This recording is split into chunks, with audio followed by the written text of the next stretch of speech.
EAGLES, Eagles.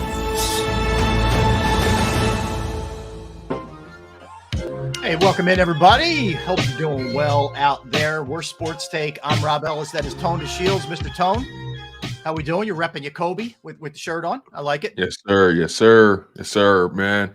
It's Thursday, man. It's almost Friday. I'll admit, this morning was a rough one trying to get up. This one was a little bit rough. Day two caught up to you with the early wake up call yesterday. It got to you today. Yeah, a little bit. But I also was up late last night too, so that really didn't help either. So, because I was feeling great yesterday. I think I just stayed up a little too late. But other than that, man, I'm here. I'm square. Good, man, good. Let's have some fun.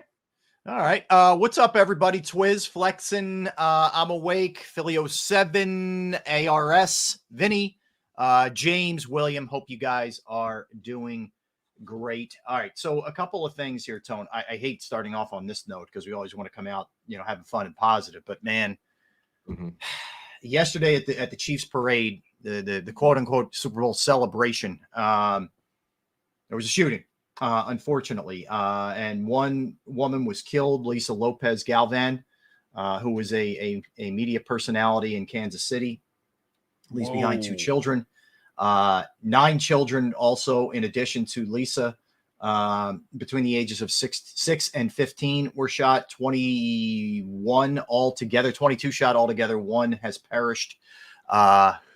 First of all, it's just awful. Secondly, I guess where I'm going with this is, do we just stop this now? Like, do we just stop parades? I don't know what we do at this point, because there were 10 people shot at the Nuggets parade. Like, we can't have nice things. I can't even begin. I don't even know where to begin. All I can say is, my heart, my prayers, go towards those families that have been significantly affected. It's you're right. It's unfortunate. We can't have nice things. We can't even go to a parade and enjoy the festivities and watch our favorite team and celebrate with our favorite teams as they win their championship. It's just it's sad, and people got to get a grip, man. I'm trying to figure out what can someone say to you so egregious that would force you to want to pull a gun on them and just start letting loose. I mean, that qualifies as a mass shooting. So, we have no idea, what the motivations of the person who shot everybody was. I mean, did they catch the person? Is that person alive? Like, there's three folks in custody. So I don't know exactly what that means. But there are 3 folks in custody right now. And obviously we get at this thing will be a very fluid situation in terms of what we get. We get more information as the show goes on. Certainly pass that along. But yeah, terrible. Just terrible, man. Man, that's dark. That's dark. Yeah. Man. Yeah, it is. It is. So we'll, again, it's one of those things where you're like, I hate that I now have to question everything. Like, I question when I'm at a game.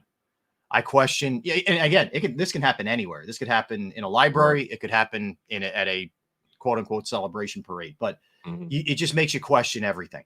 Well, anytime you're around a group of people, you got to be looking over your shoulder now, which sucks. It's funny you say that. Whenever I do go out, I'm very, very hyper aware. I don't know if it's because I'm from the, North Philly. Growing up. I grew up in the projects. So I was raised to have bunny ears. You know what I'm saying? I was raised to keep my antennas up at all times. And if I go to a mall, if I go anywhere that's more people than I would probably like to be around, I'm paying attention. There are a few core things that I'm paying attention to when it comes to human beings. I'm paying attention to their hands. I'm paying attention to how many people they're with. And I'm also paying attention to the conversations that are being had around me.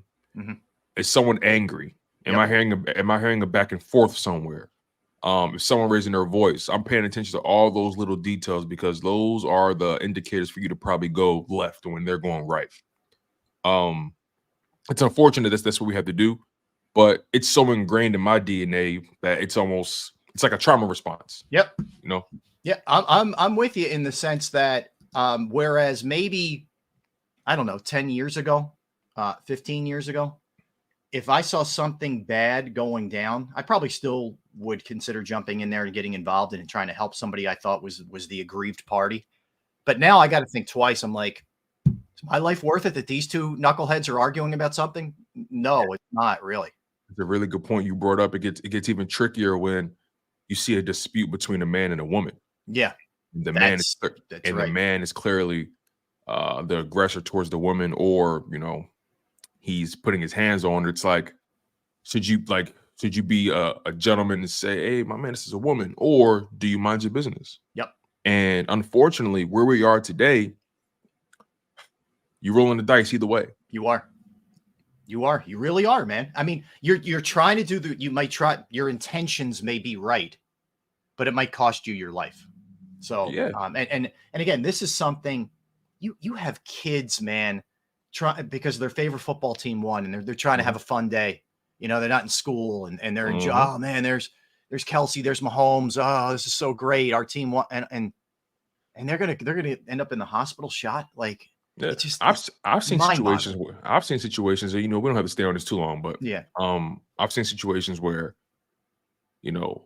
someone helped another person in the situation with another person, right? Mm-hmm. For example, like I said with the man-woman thing. Yeah. I've seen men help women that were being abused by another man. Yep.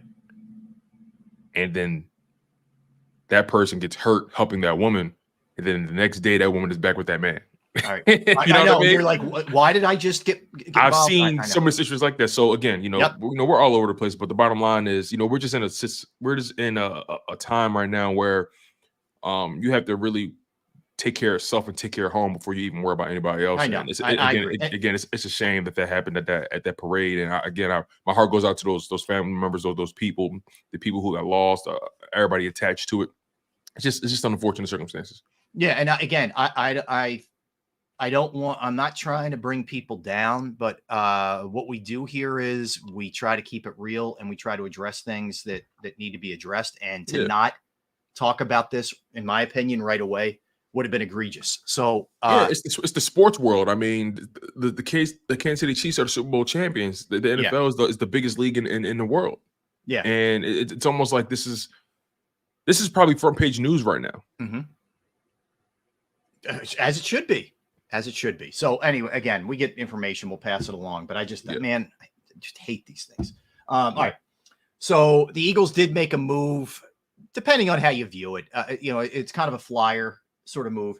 Mm-hmm. Julian Akawara, who is an edge rusher previously with the Lions, guy who averaged about 2 sacks per year with the Lions. I don't know that you can read too much into this. If this is if this is your replacement for Hassan Reddick, if he gets traded, you better start, rethinking things. But, it's one of those things, like, doesn't cost you anything. Take a shot, bring him in, see what he looks like. That's all. Yeah, he spent 4 years. He spent 4 years in Detroit, was drafted in the 3rd round of the 2020 draft. Went to Notre Dame. 26 years old, 6'4", 239 pounds, played in 38 games out of a possible 67 in his career. So he has a lengthy injury history that dates back to college. He only has 4 starts in his career. The Lions was hoping that he would have, slowly move up the depth chart and be an impact player. That never really amounted to that. But again, injuries have always derailed his prospects. So I don't know what this move is. Linebacker says edge rusher. I mean, sure, maybe low risk, high reward. As far as I'm concerned, he's just a guy. Career stats: 54 tackles, 9 sacks, 16 quarterback hits, 1 interception. I mean, over 4 years, that's not really impressive at all. No. So I mean, this is a bunt. This isn't even a full swing. This is again, as of right now, I look at this as just a training camp or an OTA body. See what happens. He makes the team, great. Yeah. Bonus, gravy. It is in no way, shape, or form a replacement for Reddick if they decide. This is not moving the needle. But again, all right, let me ask you this. To talk about. Let's just hypothetical with Reddick. If he does get moved, do you think that they'll go hard in free agency or potential trade, or prioritize that, say, as a 1st round pick? How do you think they would go about his replacement because, let's face it. 3 years ago when they had that need, Reddick was a priority signing, and it was a great deal. I mean, they got him for 15 a year, and he comes in here and he rips off 27 sacks in 2 years. So anyway, what direction do you think they go if they trade him? It's a good question. So that makes me want to look at the free agent list right now when it comes to edge rushers. So as of right now on the edge, you have guys like Leonard Williams, Danielle Hunter, Carl Lawson, Randy Gregory, Marcus Davenport. Most Jerome of those guys Baker. are up there in age, by the way. Yeah. Also, a lot of these guys are going to be up there as far as price tag. I would love, if again, this is it. I wouldn't mind taking a shot on Chase Young. He's 24 years old. I wouldn't either. A lot of injuries. Yeah. He's battled some injuries for sure. He managed to stay healthy all year last year. So I definitely want to give him credit for that. Played in 16 games this past season, 678 snaps. He was on the field 66% of the time on defense, 7.5 sacks. So he's definitely still a threat. He managed to match his rookie year production with less opportunities. So the motor is still running hot for Chase Young. And again, I think he's eager to prove that he can stay healthy. I wouldn't mind taking a flyer on him. Listen, a guy like that, you can definitely get him. You could definitely get him in the building on a 1-year deal, maybe at about 14, 15 million, maybe around there. Again, I definitely want them to draft someone on the D line as well, but I think they probably want somebody to make an immediate impact. Chase Young is the first person that comes to mind for me. What about you? I like the idea of Chase Young. Like, I think you have to leave your options open here, and your draft will be dictated off of what you do in free agency and or trades. So if they don't bring in anybody of a real big name, I think all roads are going to lead to probably an edge going first. Now you can't. It's a dangerous way to drafting strictly for need, because you want to leave your options open to best player available in some cases. Right. So I don't think it's a lock if they don't bring somebody in that they go edge, but I think it's more likely they go edge. You could see the Eagles move up. Howie's usually a guy who wheels and deals. It's rare he stays pat on draft night. So, if there's somebody there, what are they picking, 22? There's somebody sitting there at like 19 or whatever. Could I see Howie getting up to get the guy? Absolutely. 100%. I could see that happening. Let me give you this one, Tone. It's been a little interesting, not shocking, but one of Jeff Stoutland's top assistant coaches. I am not familiar with this guy, so I'll tell you, I'll be honest with you right up front. Roy Istvan, Istvan. He was an assistant offensive line coach. He left the Eagles to take the same position with the Browns. Listed as an assistant O-line coach since 19. He is taking the same position with the Browns. He goes way back with Stoutland. In fact, more than 30 years. He played for Stoutland and then coached with Stoutland at Southern Connecticut State all the way back in the late 80s. So these guys go back a while. So this tells you, like the changes are pretty deep here. I can't imagine that this is someone that Stoutland wanted to jettison, but, that's the way it goes. That guy's out of here. And this just shows you very few are safe here, man. Yeah, man. We talked about this. Everybody around Nick Sirianni is pretty much getting jettisoned, like you said. There's better work. Whatever they're doing, whatever they're building over there, this complete staff overhaul that they're showing, it better work. And you and I are going to break this down a little bit more later on, because we're going to discuss if this model or what they're trying to achieve, is it sustainable, or can it yield instant results? Yep. Because it is major turnover. I mean, like huge coaching staff turnover. And like you said, we will get into this, but potentially 10 starters could be different, 7 on the defensive side, if everything, kind of plays out the way it might. It's a lot of change. That's a lot of change. And, yeah. Can you retool on the fly And some teams have been really successful. The Kansas City Chiefs on defense retooled that thing, you know, in a big way and did a great job with it. Other teams have done it, but other teams, it's taken them a few years also. And the Eagles are in win now mode. Yeah. My only retort to that would be the Chiefs had more stability in their coaching ranks. So that definitely would definitely make the roster turnover maybe a little bit more smoother because you have tried and true teachers in the building. Yeah. Well, you did. You had more stability in the coaching ranks, and you have, you know, a goatish quarterback who's going to get you through a lot. Who I mean, think about what the Chiefs did. They traded away Tyreek Hill and won back-to-back Super Bowls.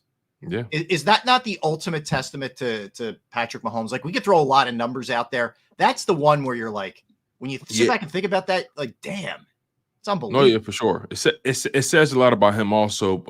I think it says even more about the fact that how they were willing to gamble. Remember at the time, the Chiefs only had one Super Bowl when they traded Tyreek Hill. So they basically said to themselves, we'd rather bet on this quarterback than pay this player north of $30 million at the position. And they bet right. You know, a lot of things can go wrong, right? A lot of things can go wrong. But again, Patrick Mahomes is who he is, and he managed to lead them onto the mountaintop, not once but twice. Yeah. Well, you know what I think too? I probably I shouldn't do this, but I always compare things to Philadelphia. And think about the mayhem that would have ensued had the Eagles it would be akin to letting A.J. Brown walk for nothing, right? I mean, that's what Tyreek Hill is, and perhaps even better. We would have lost our minds, but it worked in Kansas City. Yeah, because it goes back to, at the end of the day, it goes back to the main question: how much do you believe in your quarterback? Yeah, and you know, it's funny whenever the conversation comes up about A.J. Brown's future in Philadelphia, Eagles fans get tight. Yep. They get real stiff about it, right? Even some people who cover the team, they get real tight about it. And I can understand why, because A.J. Brown is a premier talent, you know, and, you know, you would be a fool to think trading him is in your best interest. But when you think about it in the grand scheme of things, this team has a lot of holes, and they can use some draft picks. They need they need enough flexibility in terms of rebuilding his defense, rebuilding his roster as a whole. The roster is very unbalanced. It's top heavy. They don't have any depth. They don't have a defense. So when you think about how they can fast track, you know, their resurgence, you think about, okay, who has value? Who can I move? Things like that. And when A.J. Brown's name comes up, people get upset because they married themselves to him. You know, he's been very productive for the Philadelphia Eagles. He's giving you 2 back-to-back seasons of north of 1,400 receiving yards. He's giving you 18 touchdowns over the past 2 seasons. He broke the franchise reception record. I mean, he's already submitted himself in the Eagles history book. So a lot of people don't want to have that conversation. Me personally, I'm a fan. I'm passionate about it. And look, I'm very, very locked in on A.J. Brown, and I love what he does, man. He's so fun to watch. But I think we'd be fools to at least not consider the prospects of what the Philadelphia Eagles are thinking. Maybe not this offseason, but the next or the one after that. If I'm being honest with myself, I don't think A.J. Brown is going to retire in Philadelphia. I think eventually this is going to become Devontae Smith's show, and as the contract for Jalen Hurts becomes more entrenched in the cap, you're going to see less weapons, less high-profile weapons on the offense, and it's going to be up to him to elevate everybody around him. And again, it goes back to the Patrick Mahomes thing and Tyreek Hill. They traded Tyreek Hill because they felt comfortable about who they had at quarterback. At some point, they're going to have to make a decision. Do I trust Jalen Hurts enough in order to take a gamble, like maybe trading Dallas Goedert or maybe trading A.J. Brown? So I know people don't like having those conversations, but it's something we have to consider because this is a business at the end of the day, and you want to balance the roster. You want to make sure you got draft picks, a defense. Kansas City kind of laid out a model it's hard to follow, but it's something you got to think about. Well, even if you let's forget about AJ for a minute. I think this also leads to an interesting question. regarding this year. Mm-hmm. Like, and again, this is pulling on the heartstrings. This is sentimental stuff. Mm-hmm. Can you really afford to use a roster spot on Brandon Graham? No, you can't. I feel like it's trending that way. I love Brandon Graham. We've had him on the show. Love it. I mean, what is not to love? Yeah, but Brandon Graham is tremendous. This isn't even, personal. Some people will make it personal, but it's not. Yeah. So this is that where you have to really ask yourself, is Kelce worth $14 million a year? Now, Kelce's still a great player. I'm not saying he isn't, but can you lay 14 at the center position? I don't know, Kelce, man. I go back Kelce, and forth on I'll make a way. For Kelce, I'll make a way because of his importance to that offensive line and also his importance to Jalen Hurts' development. I think you asked me before, would I rather have Fletcher Cox back or Jason Kelce? And I said Jason Kelce because of all this coaching turnover, especially on the offense with Kellen Moore, Doug Nussmeier. They're trying to evolve Jalen Hurts. I think you want to put Jalen Hurts in the best environment to cultivate that evolution. Mm-hmm. And I think Jason Kelce would be instrumental. He would be integral to Jalen Hurts' development as a legitimate quarterback. Yeah, it's just these are the hard things that Howie's going to have to do, and I understand it's difficult with some of these guys because they've been here forever. They were part of the Super Bowl team. You have a clear affection for them. I get it, but it's hard sometimes separating the business part of this thing from the personal part of it. Yeah. And Joe Banner, I think, did it very well back in the day. Although I think he hit like the hard and steadfast rules where you're 30 and you got to be out of here. I think that was BS. Like he blew it on Dawkins and a couple other times. Mm-hmm. But I think Howie may get a little too sentimental sometimes with guys. Yeah, I could definitely see that with BG. When it comes to Kelce, I could take my emotions out of it and look directly at just the production. Yeah, he's still a stud. I know. And say first team All-Pro, Pro Bowler, Iron Man, never misses a game. Yeah, that's not to say he doesn't battle his own, aches and pains. He's never fully healthy, but he's such a tough dude, and he still manages to play at a All-Pro level. No emotions there. Strictly just he's a productive player. He's still great at what he does. He's still top 3, top 2 of the position. The last year he was number 1 of the position. I'm willing to roll the dice on that for another season. I'm willing to pay the cost for that. Yeah, I know Kelce's a little bit different in that he's still a first team All-Pro, and clearly there's been a drop off, with some of those other guys. Now Fletcher's sort of in the middle, in my opinion. I thought he had a good year.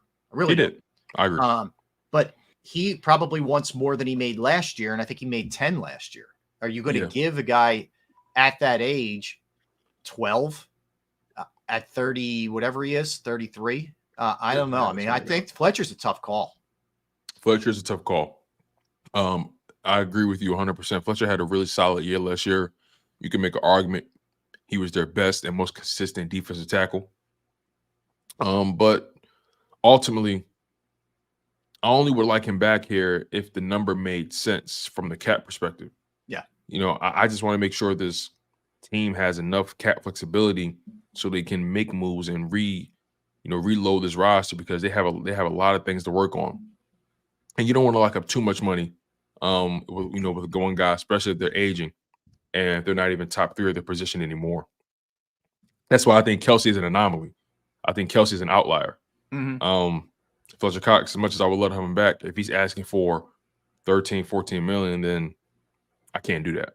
Yeah, I mean, that's really where I wonder if we're going to be getting to a point of any kind of hometown discount. I mean, Kelce would have every right to say, hey, I'm still playing at a really high level, right? So, I mean, I think that's the rub there is just, hey, man, I'm still phenomenal, and I'm putting my body through this hell. It's gonna be interesting to see what happens. All right, let's step aside. We'll come back, Tone. We're going to be joined by Matt Lombardo. We've had Matt on the show before. He is the senior NFL insider for Fan Buzz, and we're going to talk to him about everything Eagles, everything NFL, the significance of the Super Bowl, Mahomes, etc. So we will get into all of those things with Matt when we come back. A little later, like you said, we're going to talk about some of the turnover with the Eagles as well. Some Philly stuff, some Flyer stuff, some Sixer stuff. We'll get into all of it.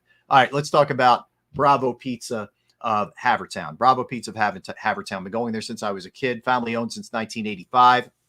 You got Alex and the crew there each and every day, just absolutely crushing it. They have 20 different styles of pizza. They have slices to go. They have the specialized pizza however you want it.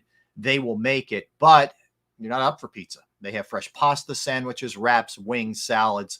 Bravo Pizza of Havertown is also committed to the community. They really give back. They have fundraisers for charity, schools, little leagues, where the proceeds go to those organizations. You can follow them at the Bravo Pizza of on Instagram and Facebook for daily specials and promotions. They're located at 1305 Westchester Pike, Manoa Shopping Center in Havertown, 1305 Westchester Pike, Manoa Shopping Center in Havertown, Pennsylvania. Give them a call, 610-446-3810, 610-446-3810. Bravo Pizza of Havertown.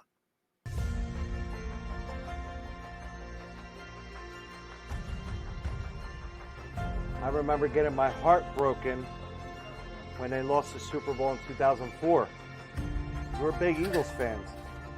We moved to South Philly because of the Eagles. When they won, we went straight to Broad Street, and everybody was going nuts over there, and it was just a memory that you'll never forget.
Any professional sports coach will tell you there's no substitution for preparation. At Malamut & Associates, that is a tenet by which we live.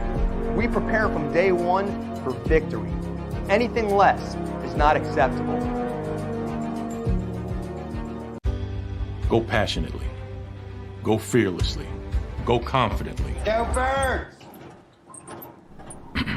Go confidently towards your goals with First Trust, Philly's hometown bank for nearly 90 years, and the official bank of the Philadelphia Eagles. We're focused on getting you over the goal line.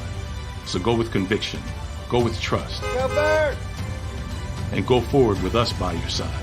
First Trust Bank, the official bank of Philadelphia dreams. Oh, and go Birds. Underdog Fantasy has a way for you to play alongside your favorite football team all season long with their Fantasy Pick'em game.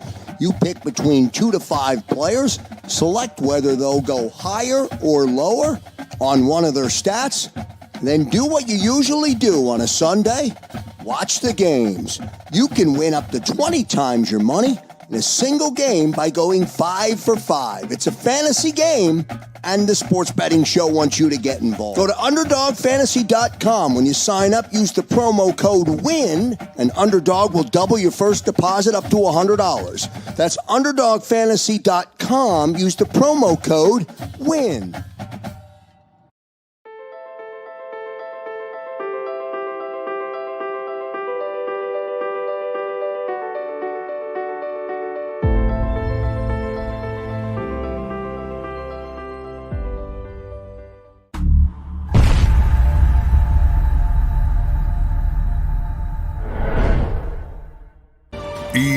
EAGLES, Eagles. All right, welcome back, everybody. Tony Shields, Rob Ellis. We are Sports Take on this Friday Eve. Hope you're doing well out there. Thrilled to be joined by our next guest, Matt Lombardo. He is the senior NFL insider for fan buzz. You can also check out Lambo, as always, on whatever we're calling it these days, Twitter/X. Just go at Matt Lombardo NFL. Lambo, what's up, man? Rob, I love the flex and the upgrade to the office with the 2 Emmys over your shoulder. It's a little bit of a flex, you're right. Big move by you. I love it. Thanks, man. Trying to make you proud, Matt. You know how I roll. So a lot to get to, man. Before we get to the Super Bowl and everything that went down and the historical perspective and all that, I want to talk to you about the Eagles situation and what your sense is where this is headed with Hassan Reddick, because there was the initial report that the Eagles have given him permission to seek a trade. And then he says, I didn't request a trade. And there are semantics there, but I get he wanted his message out there. The team put their message out there first. Where do you think we go with this thing? Do you think he's back in some kind of capacity with a restructured deal, or do you think he's gone? Yeah, Rob, I think it's interesting that the reporting came out on Super Bowl Sunday that the Eagles had granted him permission to seek a trade. I think that kind of telegraphs where the Eagles are at this point. I mean, you look at the fact that they invested a first-round pick in Nolan Smith a year ago. They obviously have high hopes for him taking the next step. And I think that when you look at some of the contracts around the league, the Nick Bosa deal is clearly the benchmark that Hassan Reddick is shooting for. I don't know that Howie Roseman and the Eagles are prepared to pay that kind of a premium.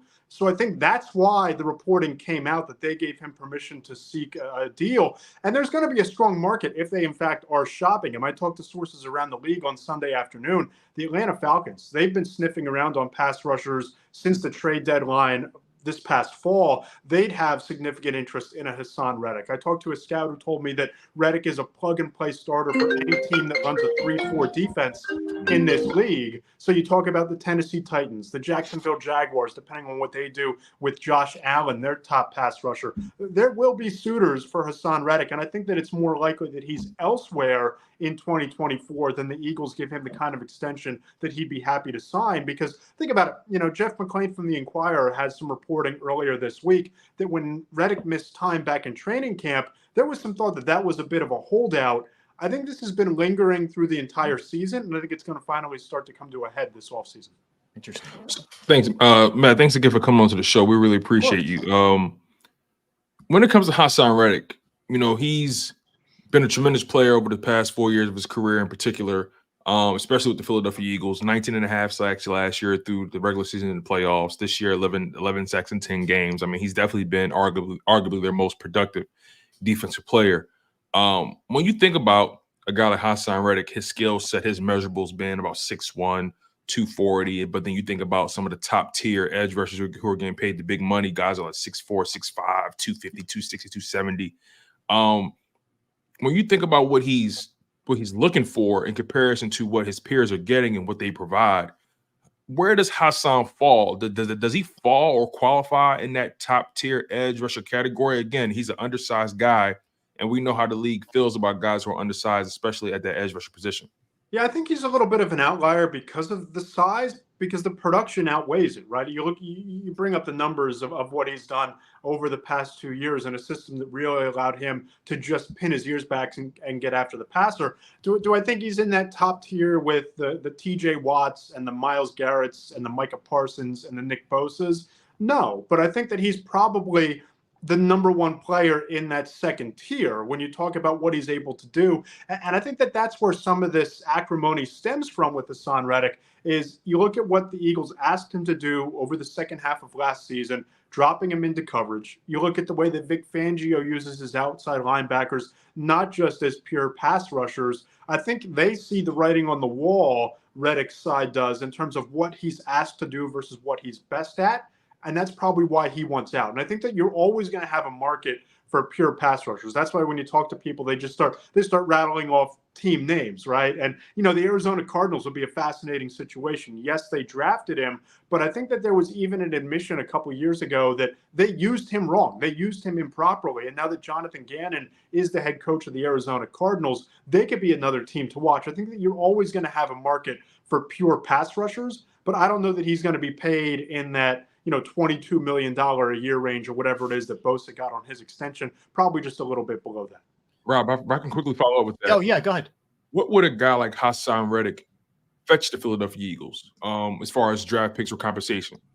Yeah, I think you're looking at a second or third round pick at most, right? Because, you talk about the same concerns about being undersized. You talk about, he has some miles on the tires at this point in his career. I don't think he's one of these, you trade him for a first round pick type of players. But if the Eagles get an offer for an early 3 or a late 2, that's got to be difficult to pass up, especially for a team that I think they're starting to look in the mirror and realize we have to retool on the fly here.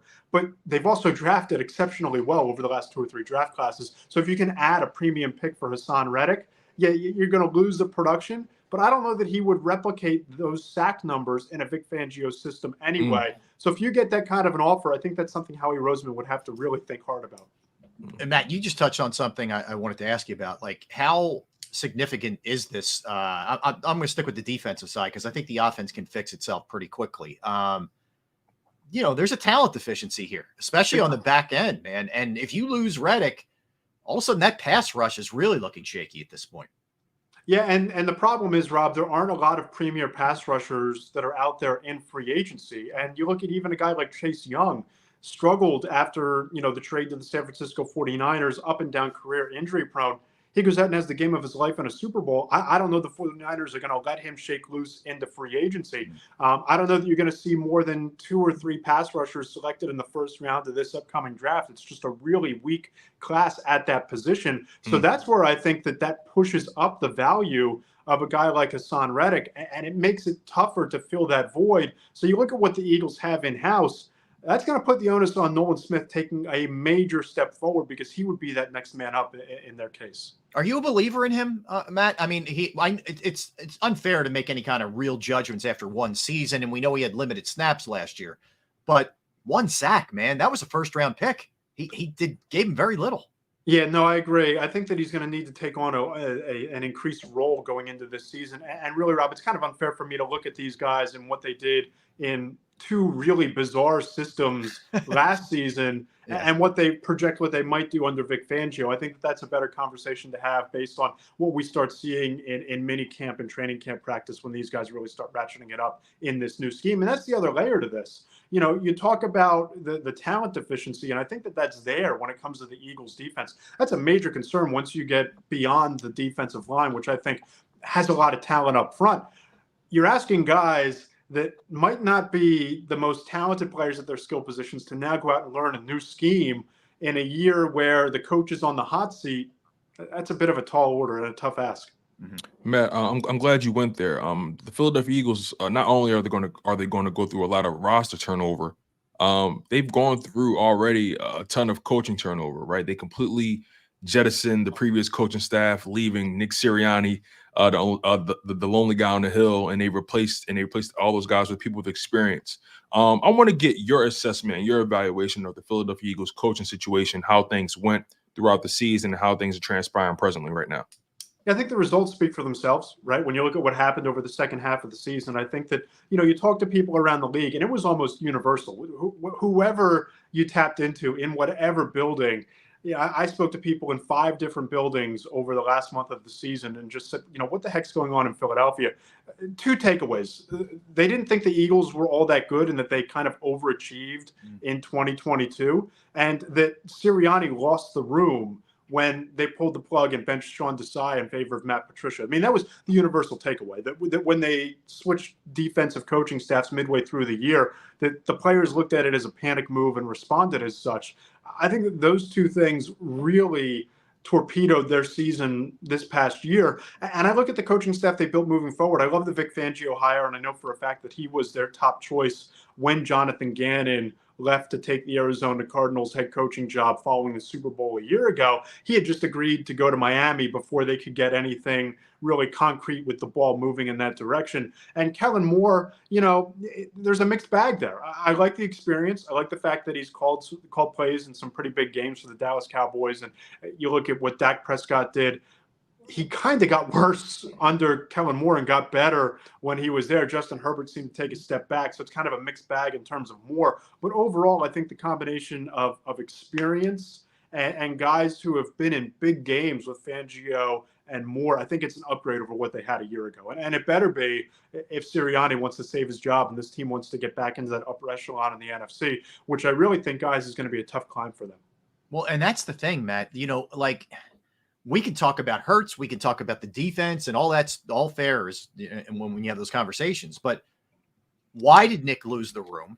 And if he did, when he's such a culture guy, how does he get it back? If he's going to be even more removed from day-to-day X and O offense, like I don't want to do the what does he do? Because there's plenty of CEO coaches, but like, how do you get that back? Because if you don't get that back, you're right. It's over for him too. You don't make all these changes around him and he survives if you have another season where you don't either make the playoffs and get bounced early or don't make it at all.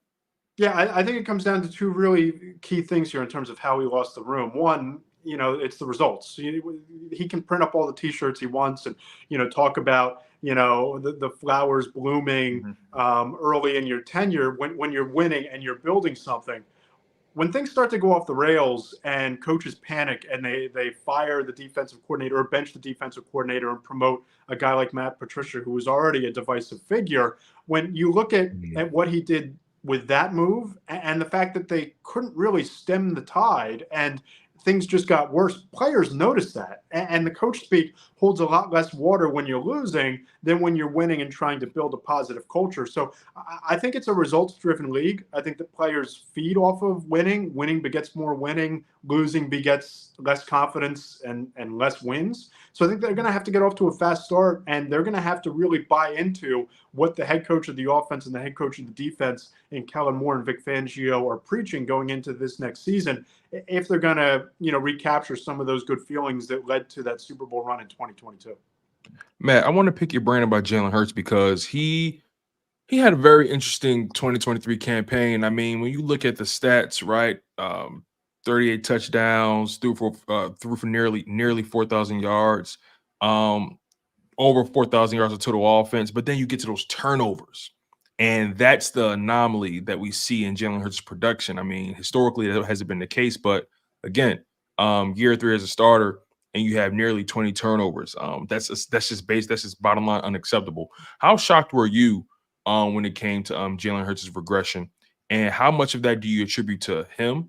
And how much of that do you attribute to the lack of stability with the coaching staff?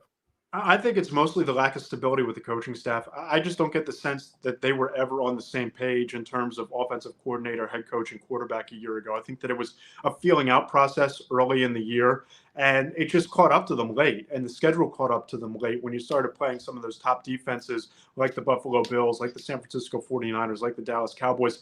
I think it caught up to them, and some of the things that they got away with early in the year when they were trying to figure out what they were going to be as a football team came back to bite them late when there were teams that could capitalize on those mistakes. Because you look at the track record of Jalen Hurts, back to when he was at the Senior Bowl in college, and he had a mediocre week. Then he goes to the Combine, tears it up, gets better his first year as in the Eagles program from a practice standpoint. And then you look at what he did his first full year as a starter. The track record is this is a kid who works harder than anybody, who has the right mindset, does everything the right way in terms of improve and get the most out of his teammates. I just don't think that the situation really was a functional operation a year ago from a coaching and quarterback standpoint. And I'd expect with a guy like Kellen Moore with such a strong background in terms of working with top quarterbacks that they'd be able to get more out of Jalen Hurts and get him to make even more strides in 2024, just based on who Hurts is as a player and as a person. Yeah, he's typically been, that guy who's overcome when there's doubt, right? There's no question about that. Matt, the thing that worries me a little bit is, and this is assuming that he's healthy, and he looked like he was moving around decently at the Pro Bowl, whatever that is now, competitions. But you watch that? I have a DVR, and I'm going to watch it later. I'm going to break it all down. I don't want to. Don't do any spoiler alerts for me. No, but I worry I wouldn't about have any spoilers to give you. Yeah, right. None of it. No, the 5 people who watched, please don't give it away. Him in the pocket. That's my bigger concern is the progressions, the ability to sort of climb the pocket maneuver. I don't need him to be super athlete guy, but just do those kind of things and make plays. We didn't see enough of that last year. I don't know if that was, a byproduct of a guy who was over his head with Brian Johnson or whatever the case may be, but that troubles me more than anything else with Jalen. Yeah, I think the big issue here is that not enough people talk about is how often did they really have their full functioning offense on the field together. You had Dallas Goedert, who missed, 4 or 5 weeks. And then, A.J. Brown gets hurt, misses the playoff game. Devonta Smith missed a couple games. It just seemed like, especially down the stretch, that, the guys we had his best chemistry with weren't on the field. And, the offense, when it functions best, is when Dallas Goedert is, taking advantage of opportunities over the middle of the field and after the catch, when A.J. Brown is stretching the field deep. And I don't think that they really were on the same page for much of the year either. But I think if they can stay healthy, and again, that's the formula for every team across the league, right? But if they can keep those pieces in place and on the field, I think you'll see some of those progressions become quicker and some of those throws be a lot more accurate and timely. Matt, Nick Sirianni, the situation that the Philadelphia Eagles have put him in, again, we talked about them gutting his staff, and they've just pretty much taken the wheel and told him to just, sit back and let this thing play out. How sustainable is this formula that they're trying to, impose on Nick Sirianni? I mean, the writing seems to be on the wall for him. Yeah, I mean, I think that's really accurate. I mean, if Jeffrey Lurie would have come out and Howie Roseman would have come out during that press conference when Roseman and Sirianni were sitting there and didn't really have any answers for what went wrong after the Tampa Bay loss, if that was a press conference where Nick Sirianni was given his pink slip, would anybody have batted an eye? I mean, that's where it felt like all of this was trending after that collapse over the second half of last season. So, yeah, I think the writing is absolutely on the wall. You don't go out and fire both coordinators and bring in experienced play callers like Kellen Moore and Vic Fangio if you're not trying to prop up your head coach. And I think that everybody in that building knows what's at stake going into this year. I think that Sirianni, who clearly presented an action plan to Howie Roseman after the season to save his job, understands what he needs to do to preserve his job going into not only this season, but next season. I think it just comes down to they're going to have to be one of the top teams in the conference. They're going to have to be a team that wins at least one playoff game and shows progress.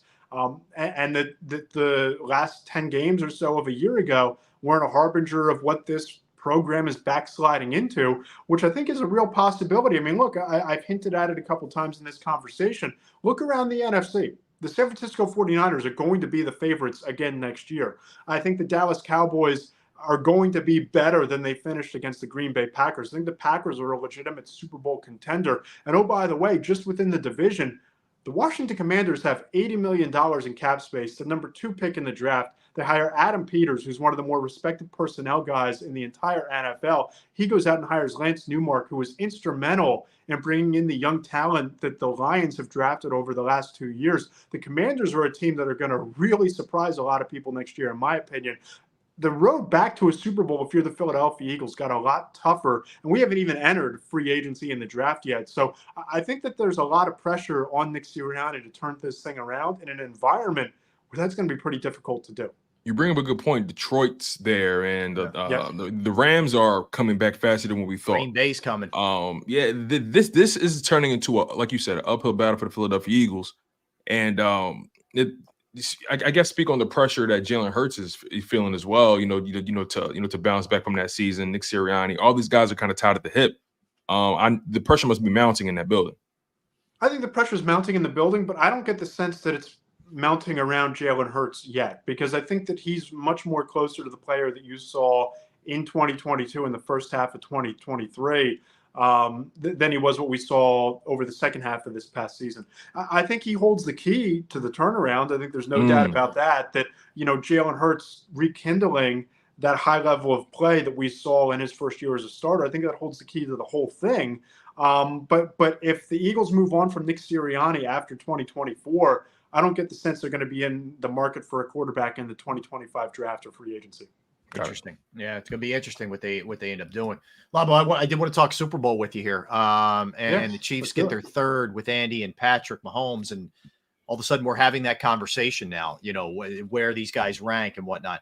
I'll just tell you where I'm at with Mahomes, and I do want to get your take on Andy also, but I still have him behind Brady and Montana right now. But I think when he's done, when all's said and done, he could be one on the list. But where are you at with Mahomes right now? It's the Michael Jordan, LeBron James, Michael Jordan, Kobe Bryant debate all over again, right? Yeah. I think that Patrick Mahomes is a far more gifted physical quarterback than Tom Brady ever was, and he's approaching him in terms of performance in those clutch moments. I mean, you talk about winning 3 rings in 4 Super Bowl trips. When you talk about what he's done, just look at the final drive in overtime, the poise under pressure, the first down runs, the throw to Travis Kelce to extend the drive, the poise under pressure on the touchdown on the final play of the game to McCole Hardman. I think that win cemented, if it wasn't already, Patrick Mahomes' case is a first ballot Hall of Famer. He's going to walk into Canton 5 years after he retires. Travis Kelce, the same situation there, best tight end of his generation. And for Andy Reid, I wrote about this on FanBuzz on Tuesday morning.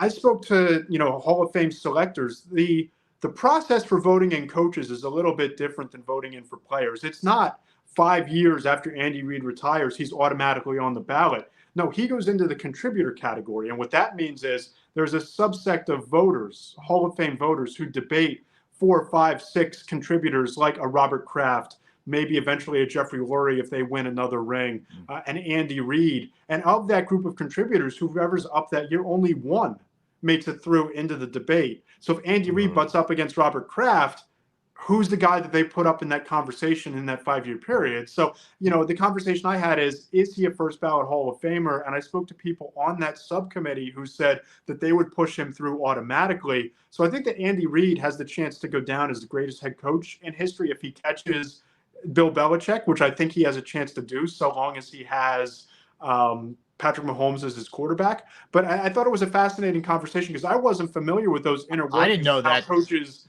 get put in there, but it sounds like on that subcommittee, the contributor committee, that Reid already has support in that room to push him forward. And I think that if he's on the general ballot year 1, I think there's a very good chance he's a first ballot guy already. Matt, it's funny, we talk so much about Andy and Patrick Mahomes and what they were able to do. For me personally, when I was watching that Super Bowl, I was more impressed with the defense when it came to the Chiefs. I mean, look, there, the red zone stands they took in the most dire moments was just spectacular. That DB room with Trent McDuffie, just spectacular. I mean, just watching him. Pass breakups in the first quarter by McDuffie. Yes, I mean, he's not a big guy at all, but he plays tall, plays big. I mean, he was matched up with Deebo Samuel a lot of that game, man. 11 targets, 3 receptions later. I mean, Deebo Samuel was a non-factor. And on top of that, Trent McDuffie, there were moments where he took on Trent Williams. You know what I'm saying? So, just speak on just how much of a great place the Chiefs are in when it comes to that defense. I mean, Spags is there. That defense is so young. A lot of those guys are still in their rookie deals. Karlaftis, they brought back, they had Willie Gay. I think he's going to be a free agent, but still, they're pretty much in a great place on defense. Just speak on what were your impressions of that defense in that Super Bowl? Yeah, going into the Super Bowl, I wrote in my prediction piece that I thought that was going to be a defensive slog up until the fourth quarter, that it was going to be, Steve Spagnuolo against Kyle Shanahan and a real chess match. And that kind of is how it turned out for the most part. And I think that Spagnuolo has a real case in terms of the Hall of Fame at some point if they keep this up and keep winning on the back of their defense. And the Chiefs are no question in a great spot. You talk to personnel executives, they love George Karlaftis, loved him coming out of Purdue. I had a guy who called him baby JJ Watt coming out. His team didn't get a chance to draft him. He went before they were on the clock, but he had him as a first-round grade. But the Chiefs, they have a big question mark now with Chris Jones hitting free agency. He's going to be the #1 free agent available, and they're going to have to pay a premium. I don't get the sense that they're going to give a hometown discount to the Chiefs to bring him back. And you talk about the teams with cap space. The Chicago Bears are going to throw a lot of money at Chris Jones. The Commanders are going to throw a boatload of money at Chris Jones. I think the Chiefs would write a blank check if they can afford it, but they're going to have to pay up. And I think that Chris Jones is really the glue that holds that defense together. Yeah, and I'm sure his agent was cringing, and maybe it was, he had a few in him. But yesterday he's like, "I'll be back." Okay, we'll see, man. Yeah, we'll see. Labo, I want to hit you with this one, last one from me. Steve Wilkes gets canned yesterday. They gave him 17.5 points per game last year. Certainly not a game where you look at it and you say, "Oh my God, the Niners defense was awful in the Super Bowl." Is this not classic scapegoating here that he gets found? Totally. And Rob, I'll throw you a little tidbit here. I actually wrote about it this morning. I don't think it happens, but is there a better fit for Bill Belichick as a defensive coordinator than San Francisco? I mean, you look at Kyle Shanahan. Yeah. 2 Super Bowl berths, 3 trips to the NFC Championship game under his belt. He's not feeling the pressure of having to look over his shoulder at a Bill Belichick being in the building. You look at Bill Belichick, the 49ers, with all the talent they have, that's the best defense he'd have the chance to call since the 86 Giants, who he won a Super Bowl with. And his choices are basically hanging out on 7 rings, his yacht, or, going into a TV booth somewhere, or maybe calling the defense for the 49ers. Again, I don't think It's interesting. He's a junkie, man. He needs it. That's in his, yeah. Wow. Okay. That's a good. I like that thought, man. I mean, I don't. Boy, could that ego do it? That's the question. I mean, that's the biggest question. Swallow his pride. Yeah. That's the biggest question. And how much do you want to rehabilitate your image from the last 3 years and how it ended in New England? Spend a year calling plays for that defense. You're going to be a candidate again next year for head coaches, or do you go and collect the paycheck, analyzing games like he did on College Game Day and did a pretty nice job there, or go hang out on the yacht? I mean, it's an interesting choice. Again, nice I to don't have think those it choices. happens. Well, one other thing though, Lambo, one other offshoot of that is, as if there wasn't enough pressure on Kyle Shanahan already, Belichick goes in there and that defense just absolutely crushes. It's like, does Bill just step in? I think he wins the Super Bowl the first time around if the defense can close, right? I mean, you blow the 20-10 lead in the fourth quarter of the Chiefs. I think no question if the defense, takes care of business this past Sunday, I think they win that game. They blew the lead in the second half there. I'm just saying, the infrastructure is there for it to be interesting. Food for thought, man. Food for thought. All right, Matt, again, check him out. He is the senior NFL insider, Fan Buzz, and you can also check out all the links to his work at Matt Lombardo NFL on Twitter/X. Matt, keep up the good work, man. It was good catching up with you, bud. Matt, thank you so much. You guys. I want to see a third Emmy over. I want to see a third Emmy over there. I need one of those, right? That's it. I will lend them out for a small nominal price. That's for sure. Matt, appreciate it, man. Be good. Thanks, man. Appreciate it, sir. All right, you got it. That's Matt Lombardo. Always good catching up with him. Tone, let's get one in. And let's talk about the turnover factor here. Coaching and potentially players. It's a lot. And you just heard what Matt had to say. It didn't sound real encouraging from him about where he sort of thought the Eagles rank. And we're actually going to do that later. We're going to do our NFC power rankings. Not really loving where I have them either, to be honest with you. Look, but we'll get into it. Yeah. This is a time where it's important for not just us, but also fans to really think about where this team really is and not about where we want them to be. Where are they currently today, and what do they need to do to get back to where we want them to be? This needs to be an off season of realism. We can't live in the clouds. Right. This Philadelphia Eagles team has a lot of things to take care of, and the opponents are only going to get better. So the pressure's on, man. It's put up or shut up time. Everyone has to earn their paychecks. Think about the varying degrees of pressure. We'll get into this, but the varying degrees of pressure. Sirianni, basically almost everybody around you blown up, right, coaching-wise. And real quick, to hear Matt Lombardo say the word around the league is the fact that he lost that team. He lost the team, right? And then I don't know why people are afraid to say it. I'm glad Matt Lombardo, made it clear. People in this town are afraid to say that, and I don't understand it. Yeah, and so there's the Nick part, then there's the Jalen. Everybody, he just signed that big deal, and here we go again. It's Wentz all over again. I think it's nonsense, but that's what people are going to say. And then how about Howie? Howie's in a very interesting spot too, because I get it. He's got the faith of Jeffrey Lurie. I understand that, but expectations were high last year. They're going to be high again this year, and you elected to keep Nick on. If it doesn't turn out well, so there you go. All right, a lot to get to, which we will when we come back. He's Tone, I'm Rob. All right, let's talk about Jim Murray and Principal Financial Group. Knowing who to trust can be a challenge when it comes to your finances, right? And I'm right there in the front of the line. But I can tell you from personal experience that someone that I trust is Jim Murray and Principal Financial Group, whether it's retirement planning, 401k review, insurance review. You might have a small business and you're trying to get your employee benefits off the ground. That is another resource that Jim can help you with. I personally have entrusted my IRA, my 401k rollovers with Jim, and I couldn't be any happier. You will be as well. Give him a call, 610-996-4751, 610-996-4751, or you can email him as well, Murray, MURRAY.Jim@principal.com. That's Murray.Jim@principal.com. Go to get your game on. Go for the beers. Go for the cheers. Go for the hit and the hits. Go for the stakes and the stakes. Go to get your parlay on. Go to get your party on. Go for the scene. Go for the screens. Go for the gallery. Go for the win. Go to Ocean. Visit theoceanac.com to plan your visit. At Pond Lehocky, we've recovered billions of dollars for our clients, and we're confident we can do the same for you. With over 250 years of combined courtroom experience, we've helped over 100,000 injured clients obtain some of the largest settlements in Pennsylvania. One conversation is all it takes to help you and your family get back on track. If you've been injured in an accident, give Pond Lehocky a call.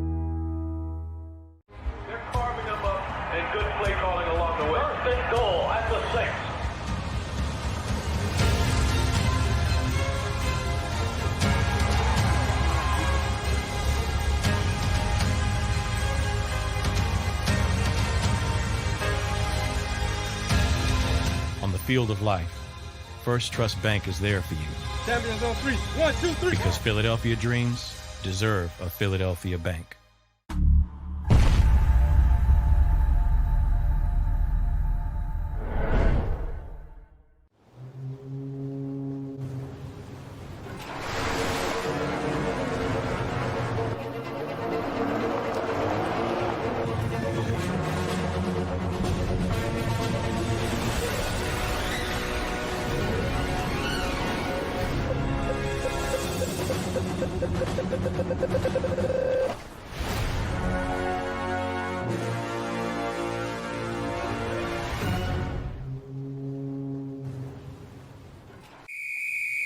Underdog Fantasy has a way for you to play alongside your favorite football team all season long with their fantasy pick'em game.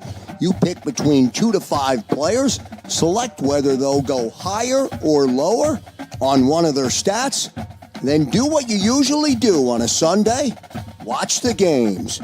You can win up to 20 times your money in a single game by going 5 for 5. It's a fantasy game, and the Sports Betting Show wants you to get involved. Go to UnderdogFantasy.com. When you sign up, use the promo code WIN, and Underdog will double your first deposit up to $100. That's UnderdogFantasy.com. Use the promo code WIN.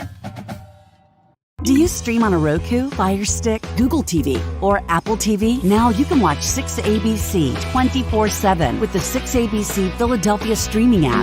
For the big story on Action News, search 6ABC Philadelphia and start streaming today. EAGLES. Eagles.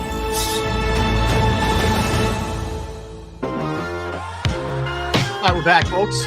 Stone, I'm Rob, hanging out with you on this Friday Eve. All right, so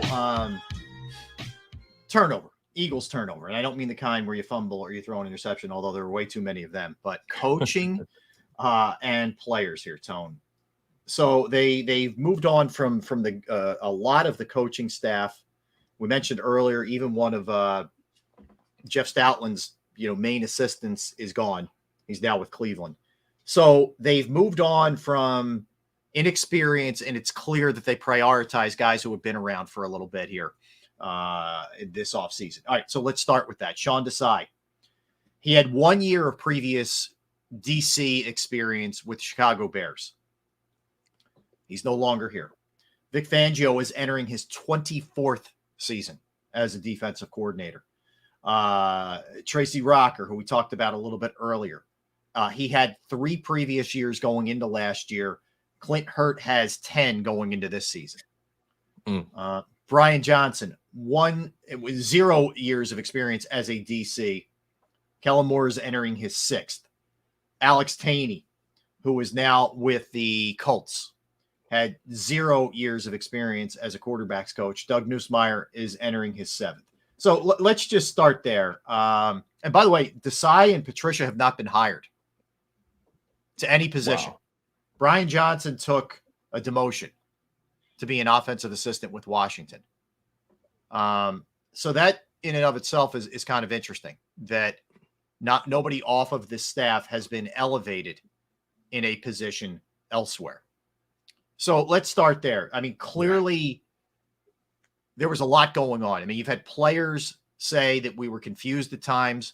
You've had players say we began pointing fingers because we were confused at times. It was apparent on both sides of the ball, but it was really apparent on the defensive side when they made the move to go to Patricia, because I think he tried to install more stuff than maybe even they anticipated. The players were really, really lost. So I think that in and of itself these guys being around a little bit should bring some stability at least. Yeah, I mean, you would hope, but here's the thing though: when you retain the head coach and you go through all this coaching turnover around him, it begs the question: how sustainable or stable is the environment really? Right? If Nick Sirianni gets blown out, does that mean all those other guys leave again? You know what I mean? Or are you going to elevate one of those guys to the interim head coach and then decide long term from there? I mean, those are the kind of things we have to think about, because Nick Sirianni, and as far as I'm concerned, he's hanging on by a thread. Yeah. Right.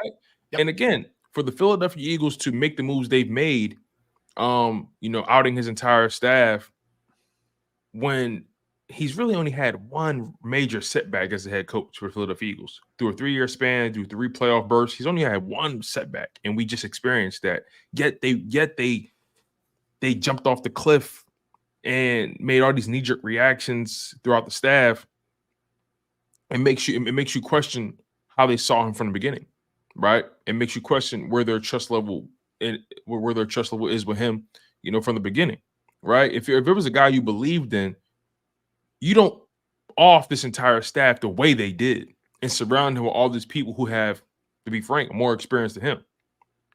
That is not a good look to me, especially for Nick Sirianni. So again, I've said this time and time again, the Eagles don't trust him. The Eagles probably never did trust him. What the Eagles trust more than anything is their process. They trust their formula. They trust their procedures, right? They fired Doug Peterson, the Super Bowl winning head coach. That tells you right then and there. They trust their process more than they trust the people. Interesting thought, because here's the thing. If they're going to lean into that, their process, are we really going to see philosophical changes?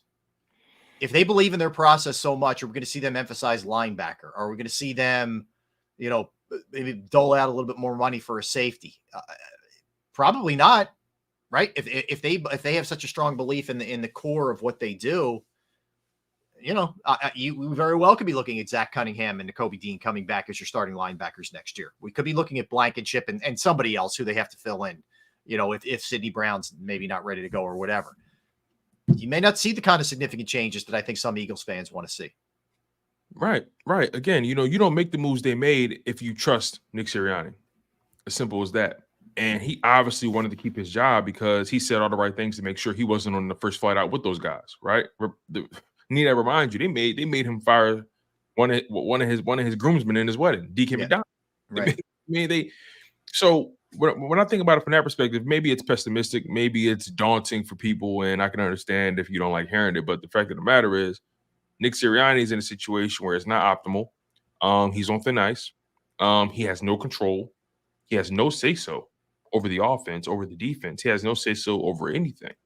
So we think about it from that perspective, like they said at the press conference, what is it you do here again?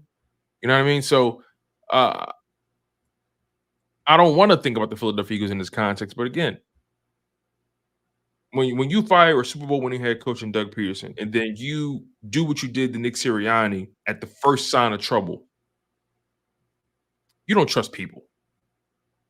You believe you're the reason why your success is what it is. Otherwise, you would have kept Doug Peterson. Otherwise, you would have allowed Nick Sirianni to crawl himself out of this hole and leave with some dignity. Right. You didn't do that. You have more faith in your procedure than the person.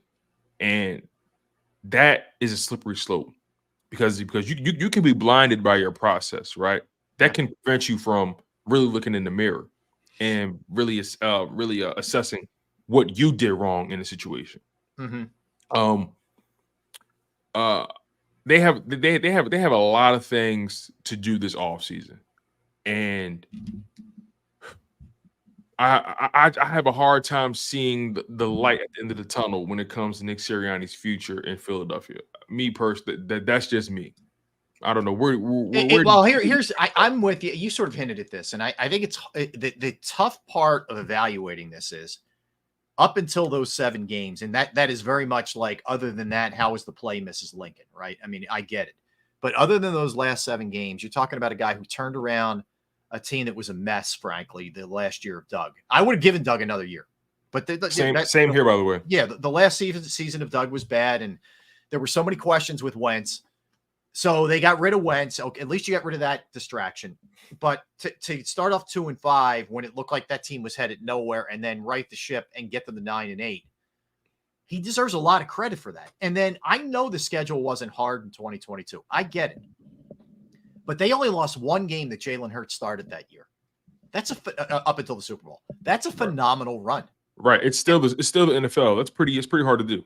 It really is. And then lastly, 10-1, and I get it. It was we all watched it with our own eyes, and we knew some of this was false. It was like fake. But there's a lot more in his 3 years good than bad. Mm-hmm. But sometimes when you lose it, at least in certain situations, you don't get it back. Like, you're damaged by it. You know what I mean? Like, if you could be really good at something, and then you get in a situation where you just it all gets twisted up. You lose your confidence, and you need to go somewhere else to get back to who you were. I don't know if Nick may be in that spot, or it's just he was really real with himself in the offseason and said, I did not do a good enough job here. And I'm not even talking about really football stuff. I mean, like, I didn't manage this well. I should have talked to this guy. I should have benched that guy. I have to be more whatever here and less here. I hope there was unbelievable soul searching. I think that had to be part of the process when they agreed to sort of let him come back, if you will. But thinking and seeing that you need to do things differently and really being able to apply it are 2 different things. Here's why. He can want to do things differently, but have the players down deep said, he's not the guy. And if that's the case, there's always going to be something missing. Like, all the guys who went to bat for him are older dudes who respect the way he treats them because he doesn't overwork them. He's not got Jason Kelsey doing busy work crap. Mm-hmm. He's going to give him a maintenance day if he looks beaten up. And those guys love that. Okay. And that's cool. It's good. They should. But it's the middle-aged guys and the younger guys who really have to buy into him, who really have to believe in him. I don't know that the buy-in's there. And really, last thing, I don't want to go on a speech here, but the last thing on this is that a reflection of Nick, or is it those guys? Is it the younger guys don't have right now what it takes to get there? We know Kelsey and Fletcher Cox do. We know that. I don't know that Jordan Davis has the mental fortitude to do it. It seems like a nice dude. That doesn't mean anything. I don't know that some of those guys have it. So that's also where Howie and Jeff have to say, that guy's a problem. We need to talk to that guy, or that guy needs to be gone, because you better clear out anybody who isn't on board. They can't be back. Yeah. I mean, you raised a lot of good points, right? I boil it down to this. Players respect coaches who they believe can make them better, right? Just that 1%, that 2% better, right? They respect coaches who can help dig them out of holes, guys who show a propensity to fix, guys who know how to respond to adversity. Sometimes players are so entrenched into their roles, sometimes they don't even have the answers, right? Mm-hmm. That's why you have coaches who can actually look at the macro and say, look, everyone, we're not as far off as we think.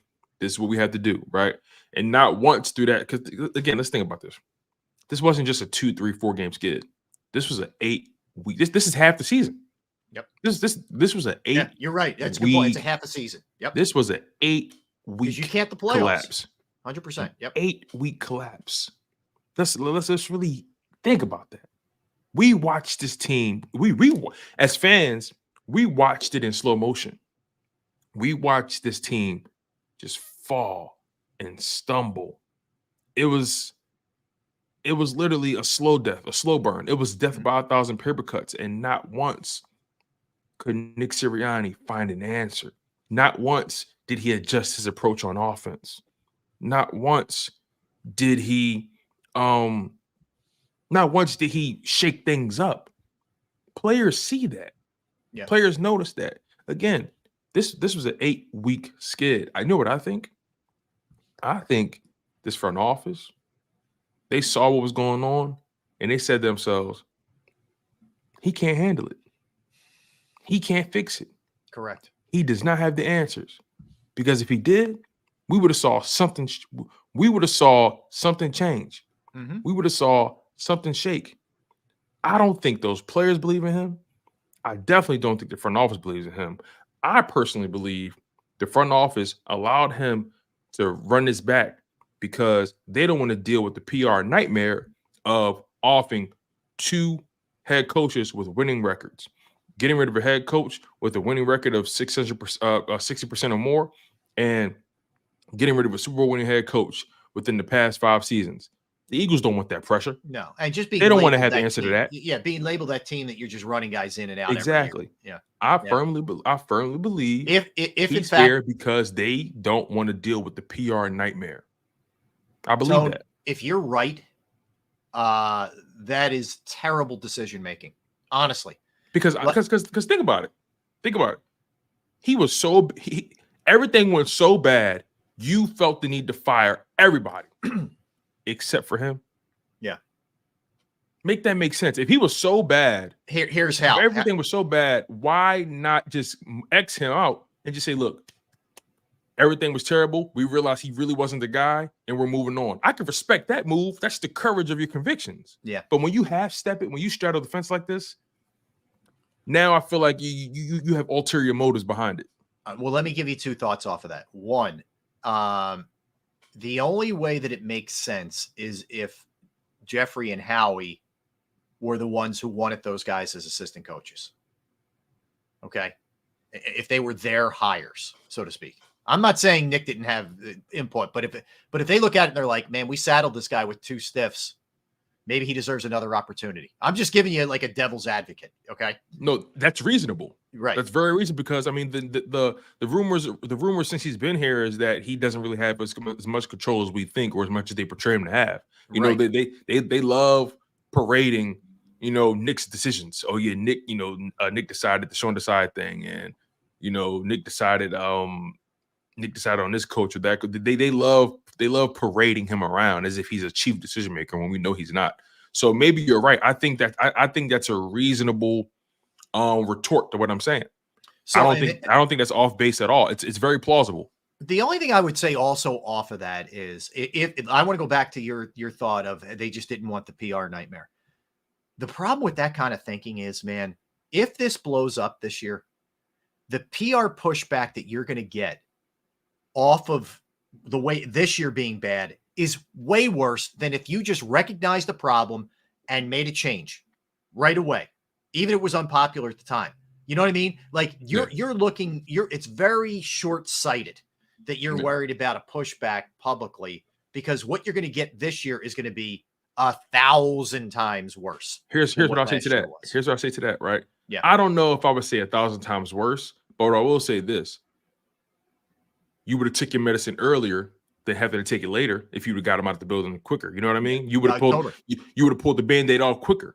Right? That's what I mean. Yeah. Right. So to your point, this is what I think is a potential to happen. Remember, they surrounded him with all these experienced people. Yep. The Philadelphia Eagles are notorious for hedging their bet. They hire Sean Desai. What do they do a few weeks later or a month later? Patricia. Mm-hmm. Huh?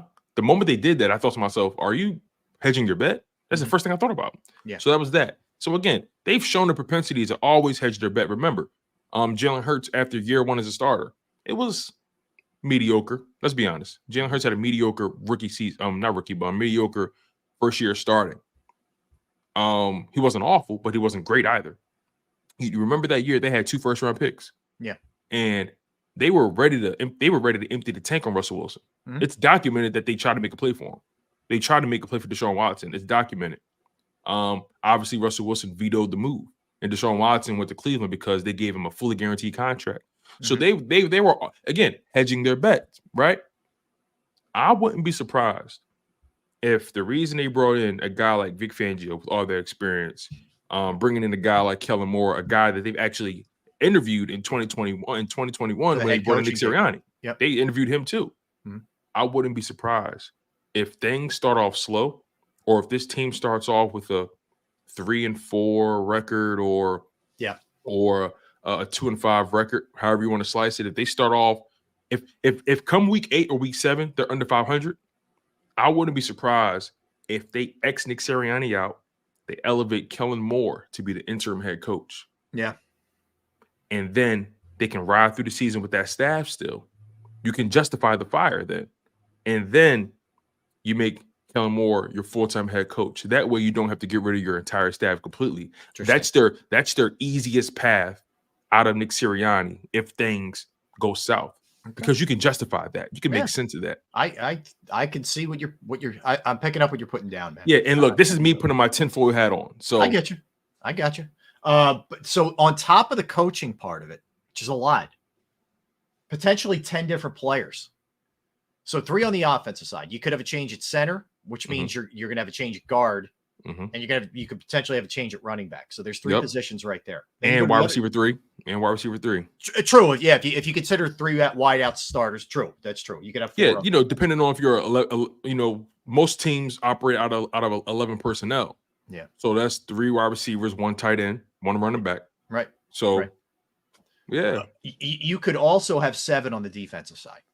Depending on, again, some of this is contingent on Fletcher Cox coming back and blah, blah, blah. But you could have a lot of, if you make a move on Zach Cunningham, if you make a move, if Jacoby isn't your starter, that's a lot. That's a lot. It feels very, very much in flux rather than settled. So if that side has that many, now some people say, hey, good riddance. You're getting rid of you're chopping a lot of fat off. It's smart. Do it, whatever. But there are others that would say, it's really hard to win when you're changing that much. Like the Chiefs, yes, they did a lot on the defensive side. Number one, they were able to do that because they had Chris Jones, because they drafted incredibly well. Karlaftis, McDuffie, Snead, others, Reed. They drafted really, really well. We don't know yet. We think Jalen Carter's good, but there's a lot of guys where the jury's out still. And then they're going to have to get all of this right this year on top of it. Yeah, the Philadelphia Eagles are the most unstable program in the NFL, in the NFC right now in terms of the top 7 teams or the top 10 teams. Yeah. And we're going to talk about the top 10 power rankings in the NFC. Yeah. But when I look at the 49ers, I see stability. When I look at the Lions, I see stability. When I look at the Packers, I see stability. Even the Cowboys, I see more stability. The Rams, I see stability. The Bucks, debatable. But the Eagles, the whole coaching staff has changed. Your whole defense is going to be having a whole new look. You're going to be changing out 4 bodies on offense, probably, right? This is not, this isn't Madden. This isn't something that you're just going to click a few buttons and all of a sudden now you're back in the mix. The competition got stiffer and you got worse. We got to keep it real with ourselves here. Yeah, and I think too, you also have to ask yourself, and again, a lot. We haven't gotten anywhere. We're sitting here. Right. It's still early. It's still early in the offseason. Yeah, very early. We haven't even got to the combine yet. They lack talent on the defensive side of the ball. They just do. So you're going to have to swing and either hit home runs or doubles or triples or singles and not miss if you're Howie. The room for error is gone. There are.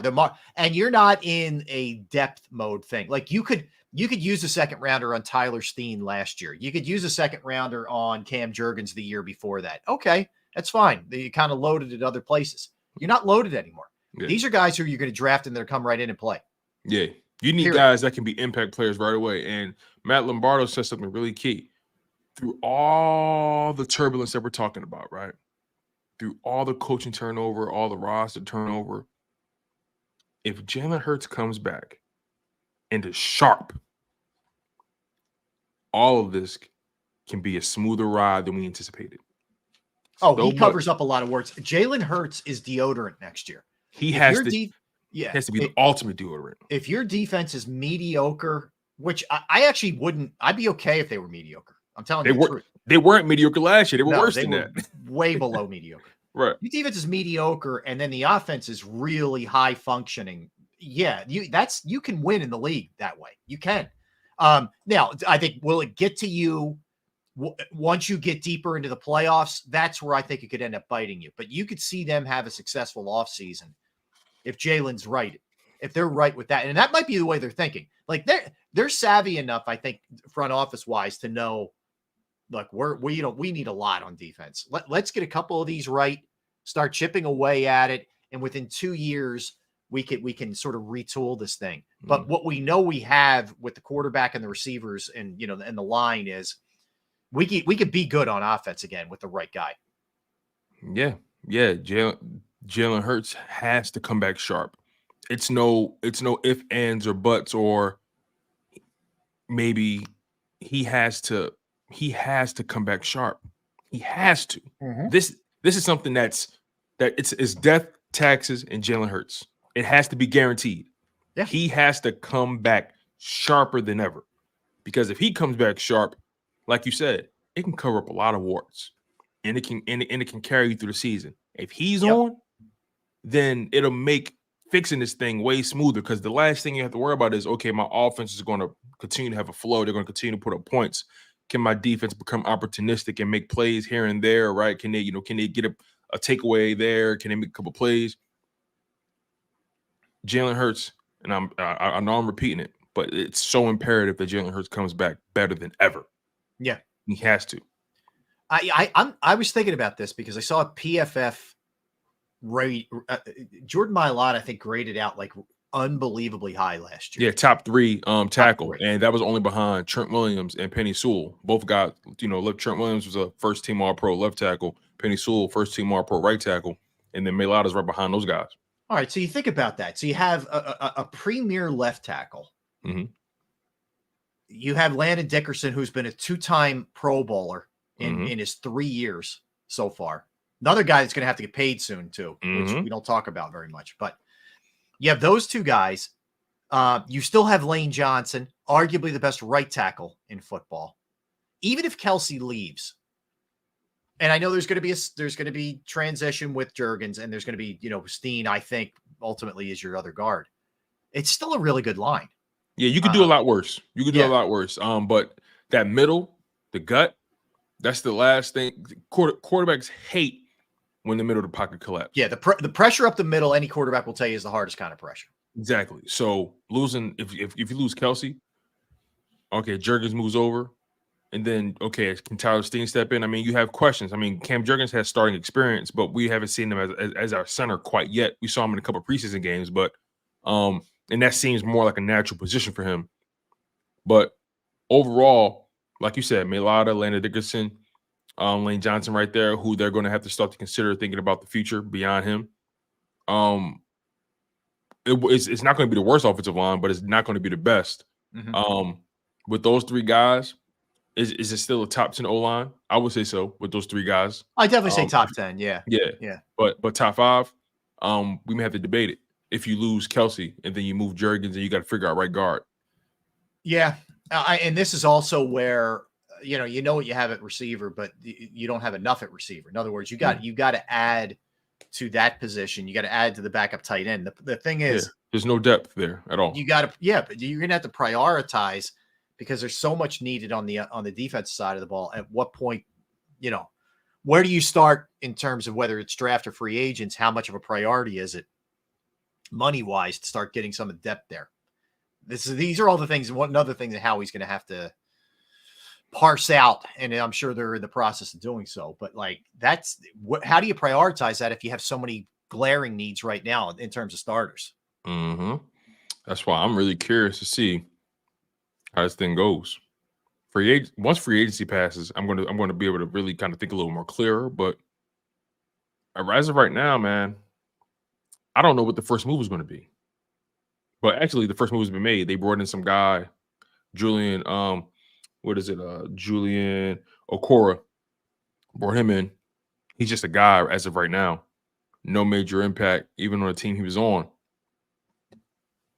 Buckle up, Eagles fans. It's going to be a hell of an offseason. It is. I mean, we haven't been really in this spot in a couple of years. You were in it the year they made the coaching change and brought Nick in, where it was going to be a very critical offseason because of personnel and whatnot. But we haven't been in this spot in a couple of years now. And this is where Howie's got to really, and his staff have really got to get it right, because there isn't any wiggle room. If they don't, I think they're going to have a hard time making the playoffs. Absolutely.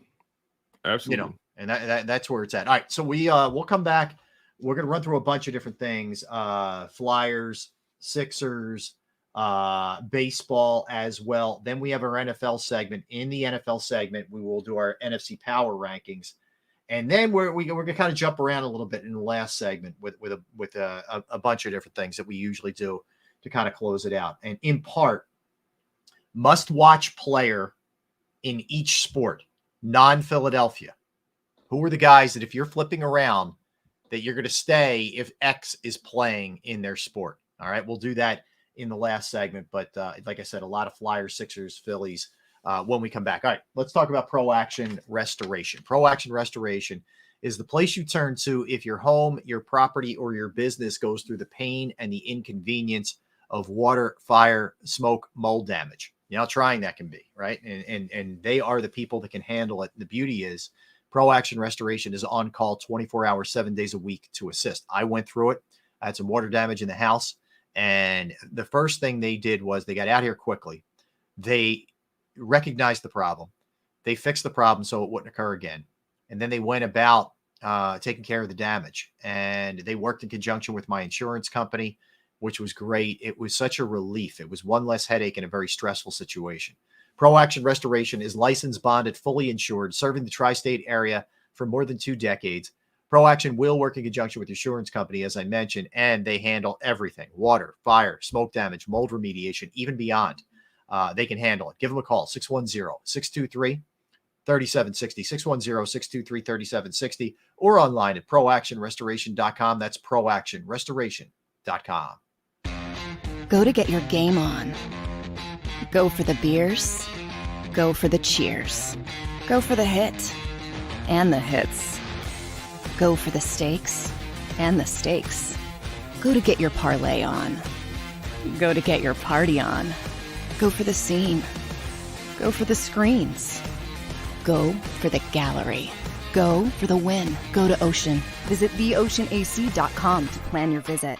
At Pond Lehocky, we've recovered billions of dollars for our clients, and we're confident we can do the same for you. With over 250 years of combined courtroom experience, we've helped over 100,000 injured clients obtain some of the largest settlements in Pennsylvania. One conversation is all it takes to help you and your family get back on track. If you've been injured in an accident, give Pond Lehocky a call.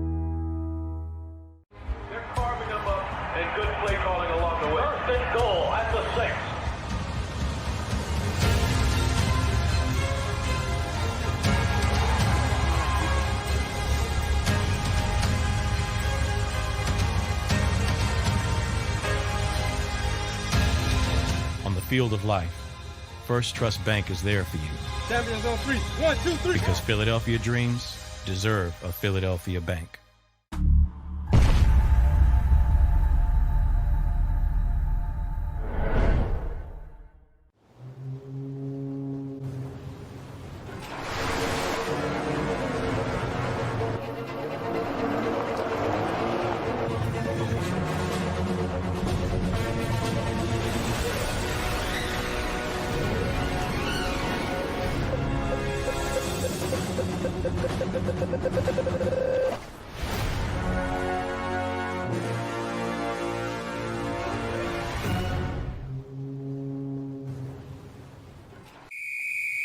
Underdog Fantasy has a way for you to play alongside your favorite football team all season long with their fantasy pick'em game. You pick between 2 to 5 players, select whether they'll go higher or lower on one of their stats, then do what you usually do on a Sunday. Watch the games.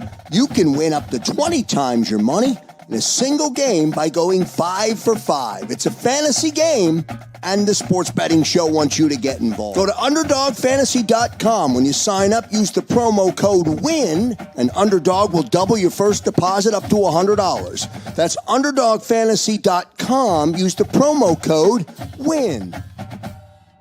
Do you stream on a Roku, Fire Stick, Google TV, or Apple TV? Now you can watch 6ABC 24/7 with the 6ABC Philadelphia streaming app.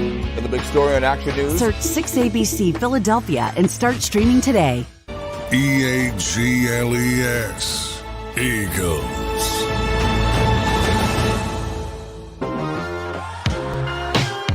All right, welcome back, everybody. Appreciate you hanging on this Thursday. How was Valentine's Day, Tony? Everything was good, man. Me and the wife, we went and got pedicures. I feel Nice. great. Nice. Yeah, my feet feel great, man. I feel like I'm walking on clouds. So, yeah, man, we went and got pedicures, and then we went and got some what is it? Some pho. Is that how you pronounce it? It's kind of like an Asiatic dish. Okay. It's pretty cool, man. Took it easy. Didn't do too much. Got most of our activities done on the anniversary. Went to a really nice restaurant on the anniversary a couple days ago. The Cheeves Brothers Steakhouse. Ooh, okay. In Temple, Texas, is really good. So, yeah, man. Overall, the past couple days have been pretty good. That's Pretty good. man. Good, How about good. you? How did everything go with you and the wife? It was good, man. She got a pizza-shaped, heart-shaped pizza. That's hilarious. Did you rubber feet? Yeah, so we got a surprise. So we had our little niece was dropped off, and she's great, Lucy. So we had a visitor. So the three of us had pizza. We kind of chilled. We did our thing, and we played with her, and then and then we had then we just kind of chilled after that. I told you she's not a Valentine's Day gal, so.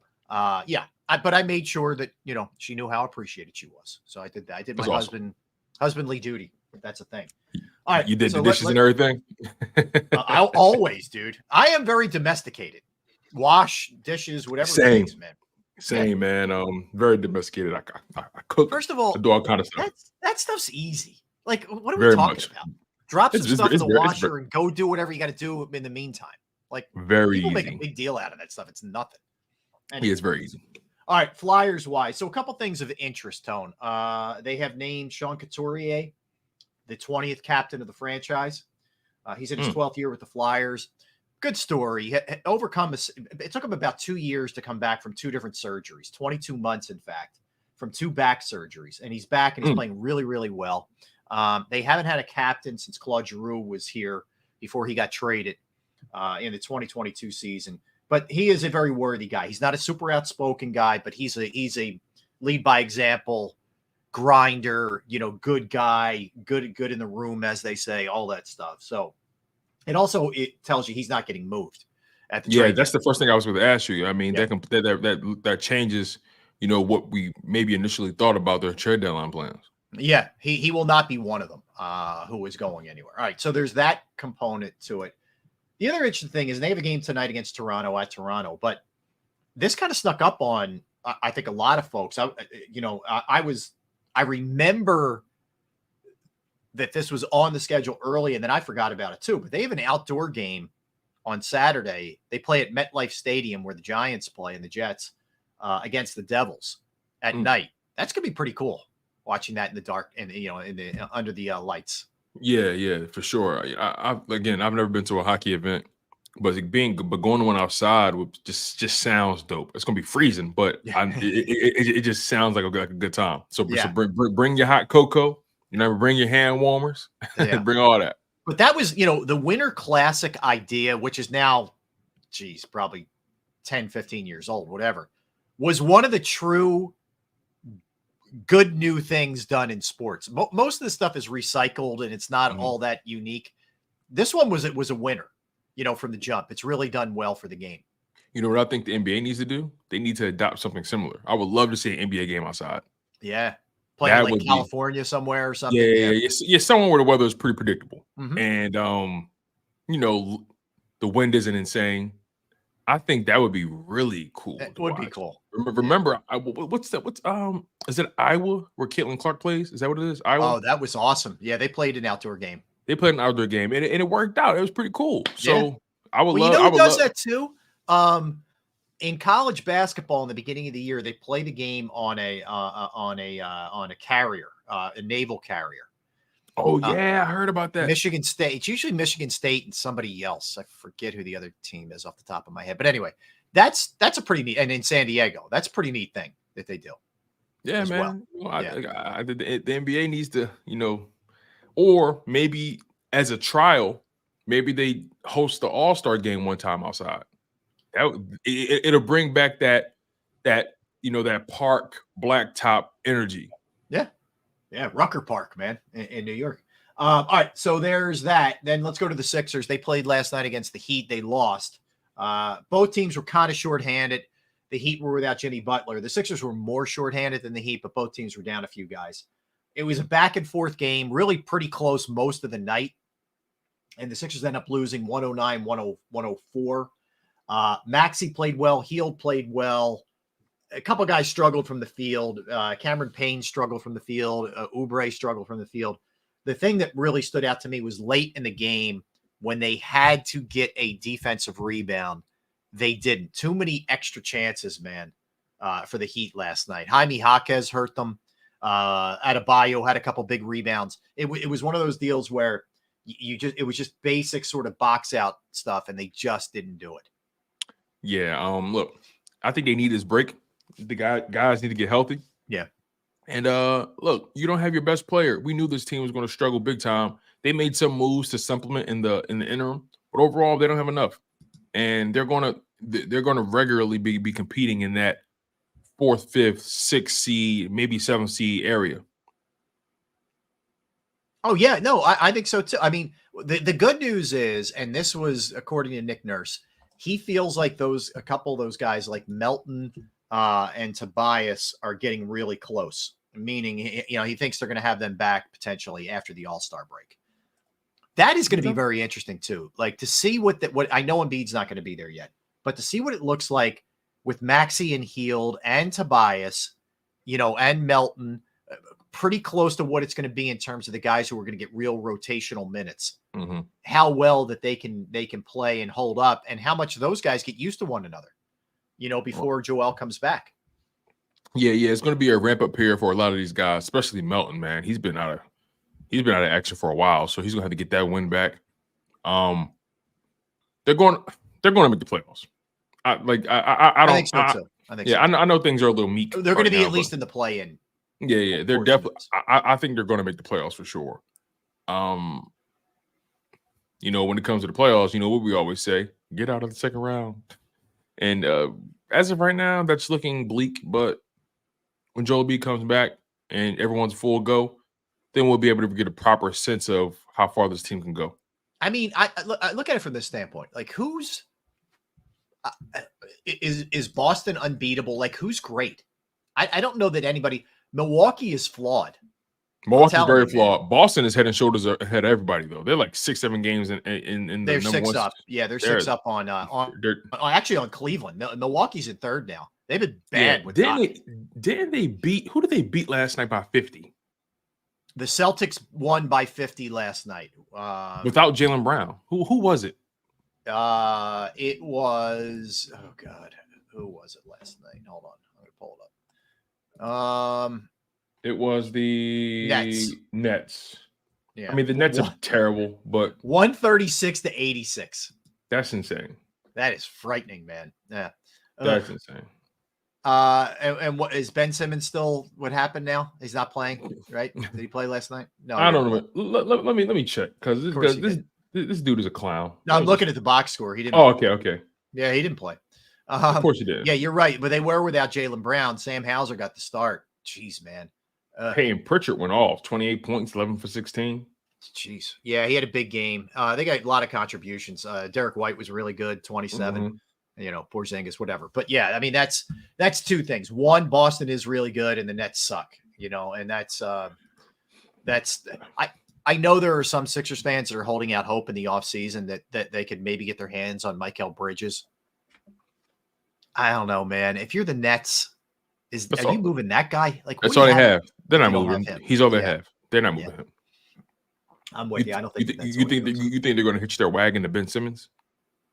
Nobody's hitching anything to Ben Simmons. As a You matter know of what fact- you know what Ben Simmons is? It's ride out the rest of the way. What is there? 2 years on his deal after Yeah, this year? I'm literally checking it out right now. I'm going to say it's 2. He's got 2 at like 30 something.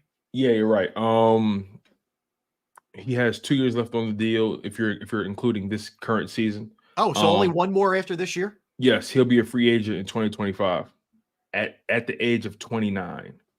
And he's making $37.8 million this year and $40.3 next year. He's robbed. He's stealing money, man. He's stealing money. Here's the big question. I don't want to dwell too much on Ben, but does he play after that year? Will he play? Will he be up? Let me put it this way. I don't know he'll play. He'll be part of a team because you can't get rid of him. Will he be in the NBA in the 25-26 season at 30, 29, whatever he is? If I'm thinking about his makeup, I wouldn't be surprised if he retired young. Me either. And took his chips and left the casino. Yep. It kind of feels that way. I wouldn't be surprised. He can't stand. He can't even give you 10 games straight. No. Like he can't give. He can't even give. Like, come on. He'll chalk it up to physical injuries. That's what he'll chalk it up. My neck, my back, my neck, and my back. Yeah. Listen, just retire, bro. Get out of the NBA. We don't care about you anymore. Just go. Take your money. You won. You won. You won that. You did. You won the money game. Yeah. As in terms of success and you're a champ there. Yeah. You won. You know what I mean? You got generational wealth. You ain't got to worry about a dime for the rest of your life. You won. Yeah. Get the hell out of the league so we ain't got to ever talk about you again. All right, let's jump over to Was that a little aggressive, Rob? I enjoyed it. I don't know. I like aggressive. Yeah. So Zach Wheeler spoke yesterday, and the Phillies are underway in spring training. And he was very upfront. He said, look, I want to get paid what my market value is. My agent and the Phillies are having talks. I don't get involved in it. I am kept up to speed on things. But if I start worrying too much about that stuff, I'm not going to get it done on the field. So I'm locked into what I need to do. And, I've seen it affect other guys negatively. He said, I'm not getting involved in that stuff. That's why I have an agent. But he said, I really like it here. My wife really likes it here. Phillies have been first class to me, but I do want market value. So everything's on the table and he's totally upfront. There's no, it's all good. It is what it is. Look, if I was a player, I wouldn't worry about a damn thing, especially if I know I'm talented. I better listen, take care of that. Yeah. Tyrese Maxey's doing that now. I won't worry about nothing. Let me do my job. I'll let you do yours. Yeah. Simple as that. The money going to come. Yeah, it will. And look, here's what I would prefer. This is me. It's what I prefer. It doesn't matter. It's going to be with Wheeler and his people in the Phillies. But if I'm the Phillies, I would rather pay him heavy for 2 or 3 years than start getting into like the real late 30s with him. Like Agreed. 5 years would worry me. Yeah. You're pushing 40 at that point. I don't want to get near that. Give me 2 or 3 at like 40 million a year. Yeah, I don't want a Jamie Moyer situation. You know what I mean? Yeah. But again, like you said, nothing more than 3 years. And I think 3 years is the sweet spot. Like now, the average salary that's up for debate, but overall, 3 years, heavy money up front, and let's go win the World Series. That's the big thing for me. And I wonder, he may be up for that. I don't know. It's really hard to decide. The problem is like trying to measure it against some others. He's a little bit older than some of the other guys, and Scherzer got a monstrous deal when he was older than Wheeler was, but it was only for 1 year. It was a one with a really high number, the 1 year. And then I think he got multiple years from the Mets, but whatever. Yeah, it's going to be $1 million question because you can ill afford to lose him. You really can. Yeah, Like, it might be a $40 or $50 million question. So here's like Paul has an interesting number here. 3 a buck 10, 35 a year. I can be honest. I'd go for that. For that.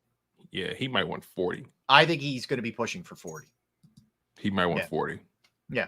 Well, so that's going to be a key thing, and then we're all sort of not bad though, Paul. Not bad at all. But I think it's not a bad number. I think he might want 40 though. Well, yeah, and we're still, in the mindset of just kind of waiting to see where this goes. So that's the Phillies.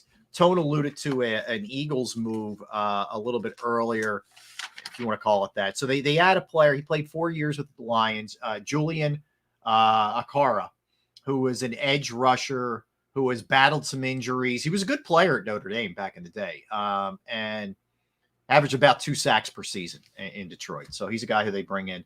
There's that. You're going to take some flyers on guys. They do. I know this is a different position, but they do still have Isaiah Rodgers in their back pocket. Hopefully he's able to play and give him something that could be your solution at corner. That's cheap. Yeah, at least in the slot, because there's a chance Avonte Maddox might get cut. So that could be your slot guy. Look, every move they make, it's not going to be a home run. It's not. Yeah. But you got to have some quality moves, right? You got to. There's going to be some moves where we say to ourselves, that doesn't move the needle. You're right. Like the one we're talking about. It doesn't move the needle, but you're going to need bodies. You're going to need to establish competition. You got to do something. And hopefully, I don't mind playing small ball with this offseason. I don't mind having, like you said earlier, some doubles, some singles, you know what I mean? Yeah. The occasional triple. Maybe you get a home run in there a few times. But overall, they need to make quality moves. It's not, in my opinion, it's not about the quantity of moves. It's about the quality of moves. That's why I love what the Houston Texans did. Well, in their previous offseason, they didn't really go for the fences. They made a bunch of tier 2, tier 3 high quality moves, even in the draft, and they just rolled with it, and they exceeded their own expectations. Yeah. Again, I don't think the Texans made not one single, if you're not counting the draft, obviously. Yeah, not counting the draft, because they made they took Stroud, they made the move up to get Will Anderson right after him. I don't think they made any A+ free agency moves. I think they made a bunch of B- free agent moves, and they were quality and guys produced. You know what? The one other thing too, Tone, they definitely have to have a great offseason. Yeah, your second year players need to show up. Mm-hmm. Second and third year guys, Nolan Smith, Jordan Davis, Jalen Carter, Nakobe Dean, Bradbury, Juergens, because you only have Juergens. You only have so much money. So those guys all have got to show you now. There's no more, hey, I'm sitting at the kiddie table, where all the adults are in the game right now. No, you're in. You're in, kid.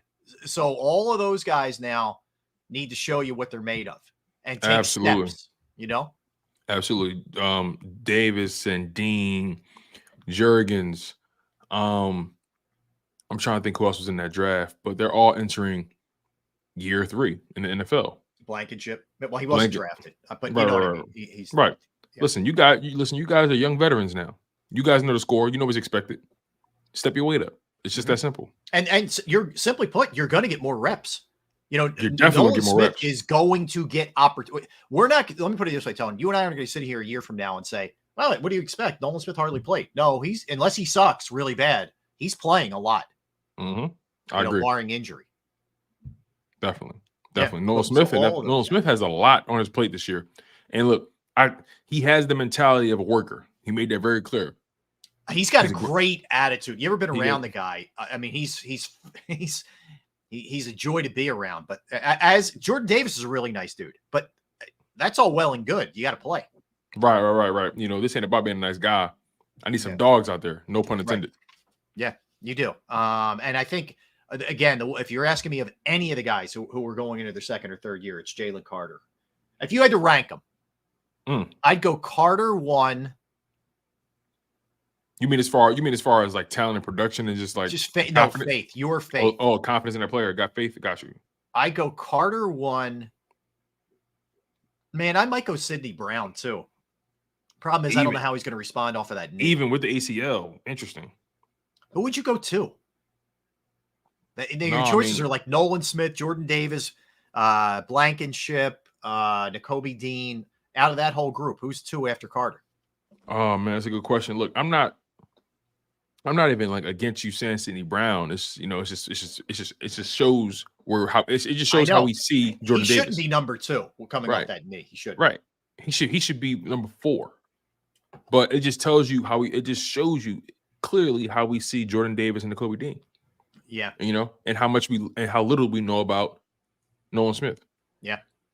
The pressure's mounting on those guys. But to answer your question, I think Jalen Carter is 1 as far as confidence level. Sidney Brown 2. Keely Ringo.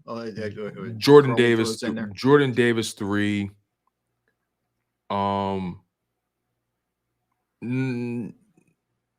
Nolan Smith 4, Ringo 5, Dean 6. You soured on Blankenship, huh? He's down there that low. Oh shoot, I forgot about him completely. Jeez. I guess I was thinking I'd about have guys him higher because he got real reps last year. Yeah, my bad. I forgot about him. I was thinking about guys they drafted. My bad. No, I know. Anyway, I get your point. Point. It's a kind of scary lot because you're up in the air on a lot. Yeah. The real shocker is the fact that I'm so low on Dean, and it's only because of the fact that the health, the size, he hasn't proven anything to me. At least with Sidney Brown, I saw him play a lot. I saw the athleticism. I saw the potential. I saw how he's able to close the distance. He gave us a pick 6. He did like a pretty remarkable play. I mean, he gave us something to sink our teeth into, right? Yeah. And we know he's willing to put his body on the line and hit you. Exactly. Nakobe Dean didn't really give us much to to really sink our teeth into this season.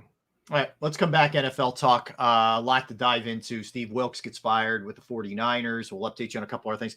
There might be a little hint as to what the Bears are going to do with Justin Fields. And then we will also do our power rankings, top 10 in the NFC. We'll do AFC tomorrow. We'll do all that when we get back. Don't go anywhere. Tone and Rob Sports Take on this Thursday. I'm going to tell you right now about Flynn Tree Services. They are an experienced, licensed, and insured Pennsylvania tree services company that will trim or remove any unwanted trees off of your property. They offer cost-effective solutions to any tree problem that you may face. They're experts at trimming all types of trees, and they serve southeastern Pennsylvania, South Jersey, and northern Delaware. Go to their Facebook or Instagram page for more information or a sampling of their work. Give Flynn Tree Services a call right now, 610-850-2848, 610-850-2848, or online at flynntreeservices.com. That's flynntreeservices.com.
Any professional sports coach will tell you there's no substitution for preparation. At Malamut & Associates, that is a tenet by which we live.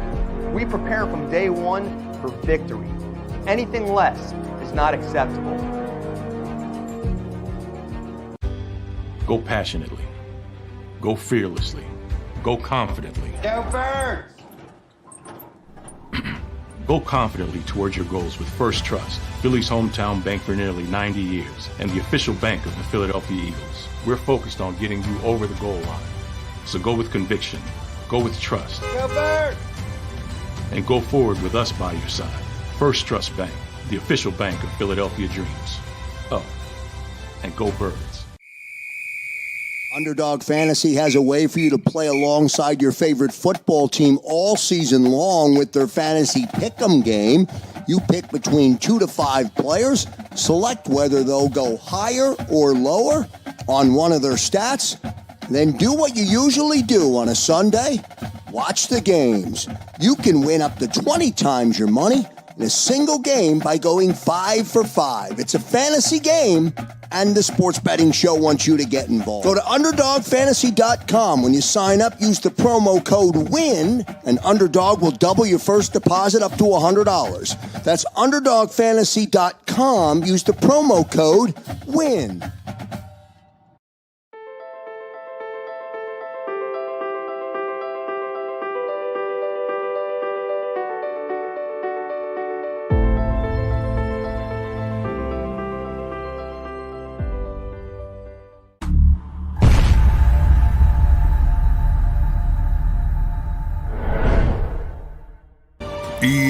EAGLES, Eagles.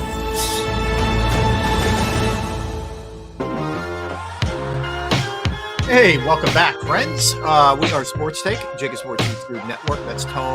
I am Rob. All right, let's set our sights, Tone, on the NFL here. So a couple things. Just to follow up on the just awful situation in Kansas City yesterday at their parade. So the mass shooting appears to have stemmed from a dispute between several people. 3 were detained, 2 of which are juveniles. They're working to determine the involvement of others. It should be noted that we've recovered several firearms. It's still a very active investigation, according to the Kansas City police. More than 800 police officers were present for the parade and the rally. But it's still impossible to prevent all incidents in a crowd this size, in this scope of hell. The problem is it's not where the guys are speaking. Yes, that area is contained, but there's, the parade route. It's a long, we saw it here in Philadelphia. So you can't have a security or police at every single stop. So it's an imperfect science. It's not something that you can just look. You expect people to conduct themselves like an adults. That's the expectation, right? You expect people to be civilized. And you have that many police there, obviously, because you want to account for as many different circumstances as you can. But look, man, I'm thinking about how long those charges list is going to be. Oh boy, for whoever gets nailed for this. I'm just thinking about how reckless endangerment, reckless use of a firearm, murder, attempted murder, reckless endangerment, assault, resisting arrest. How many? And then I haven't even gotten into the counts though, right? Those are just the individual charges. How many counts of each charge? They throwing them mother effers under the jail. I'm telling you, this is insane. This is insane. Unbelievable. All right. So a couple things. And, look, whenever there's, tragedy of these kind of situations, there's always people who step up. Right. So apparently a lot of the Chiefs players are trying to reach out to some of the kids in particular who got shot, etc. But Trey Smith, who's one of the offensive linemen for the Kansas City Chiefs, shared a WWE title belt to help calm a young boy in the aftermath of the shooting at the team's parade celebration. Smith sported the belt during the celebration, but noticed how frightened the boy was with his father and thought, what can I do to help this guy? He was on Good Morning America today. He said, I just handed him the belt. Hey, buddy, you're the champ. No, no one's going to hurt you, man. We got your back. Apparently this kid was obviously very upset. But 8 children were among the 22 people wounded. And the mother of 2 that we mentioned earlier, passed away. So good on Trey Smith, just trying to help this kid, in the heat of all the craziness. And there were also others who tackled the shooter. Did you see those guys? Yeah, that's just hero stuff, man. That's insane. Yeah. They got that, but that's insane. That's just a listen. Kudos to them, man. That's the quintessential citizen's arrest. Yep. Man. The fallout from this is going to be tremendous. We're going to be talking about this for the next couple months. I don't know that we're going to have parades anymore. But I don't mean I don't know, like 4th of July, whatever. I'm talking about like mass millions of people, whatever it is. Sporting parades. You know what they're probably going to do? They're probably not going to be parades. They're probably going to have to find a way to regulate how many people can attend, right? So it may not be a parade. Yeah, it may not be a parade, but it may be some sort of event. They may you know what? Because the parade always ends somewhere, and they do like a ceremony, or they talk. They may eliminate the whole parade route together and just say, "Hey, look, we're doing this. It's a ticket system." You know what I mean? And that way we can regulate how many people we can have angles and exits kind of laid out and taken care of. I don't know, but this is definitely going to harm the future of sports parades going forward. Yeah, I would. They may even just turn it into, we're going to have something at Arrowhead Stadium. We'll speak, but you got to buy a ticket, and it's going to be the usual security checks to get in there, and that's it. Bye. It may be something that lasts a half hour or whatever, as opposed to an entire day. Yeah, some kind of pep rally. Right, a glorified pep rally, unfortunately, because people are just whacked out of their minds. All right, I want to revisit the Steve Wilkes thing because I think it's a joke. Your team gets to a Super Bowl, goes to overtime, in a game against a GOAT, quarterback and coach. You end up giving up 25 points, which I 3 points in the first half, by the way. True. And think about it. Seven are on a muffed punt, a messed up punt. Okay. So you subtract that, you're at 18. If I said to Kyle Shanahan before the game, hey, your defense gives up 18, you're rolling with that? You feeling good? He'd sign up in 2 seconds. Of course you would. But now he's out. It's like it is such an obvious deflection mechanism. And you could say the same thing about the Eagles. I'm not, Oh no, of course, yeah, definitely. But we're not talking about them right now. We kill them all day. Let's the 49ers it's an overreaction in my opinion. Mm-hmm. Complete overreaction. That defense played well enough to win that game.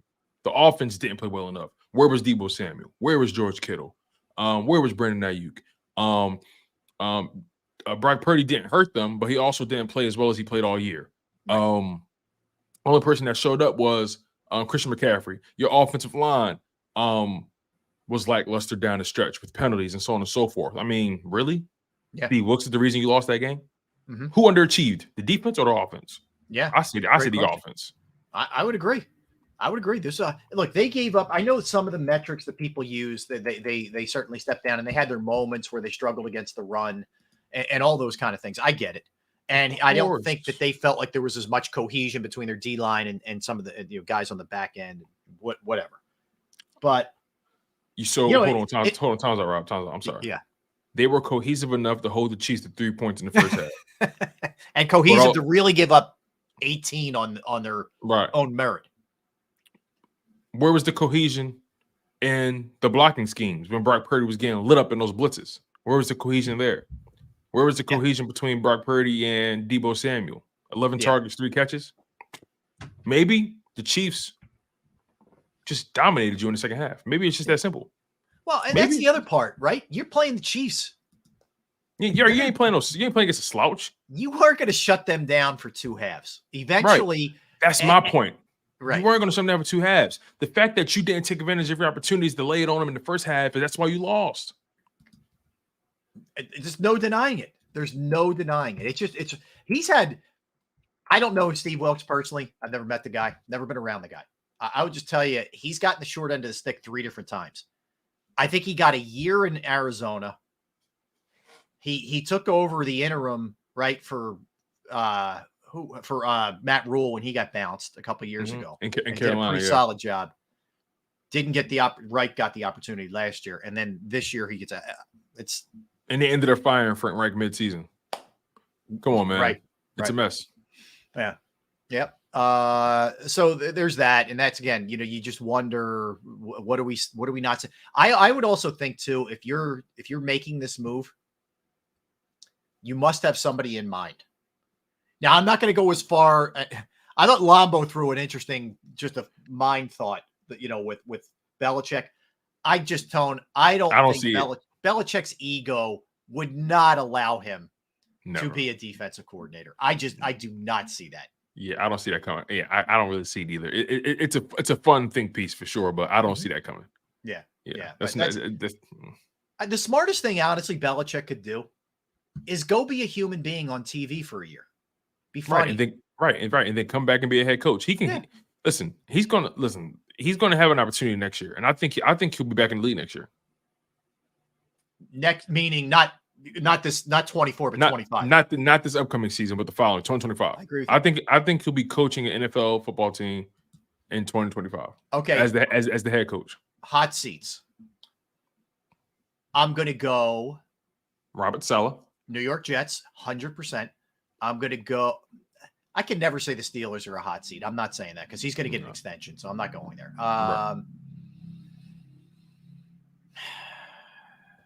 If they don't make the playoffs, is Doug on a hot seat in Jacksonville? That's a good question. I don't think so. Okay. I don't think so because they had so many injuries in the back end of the season.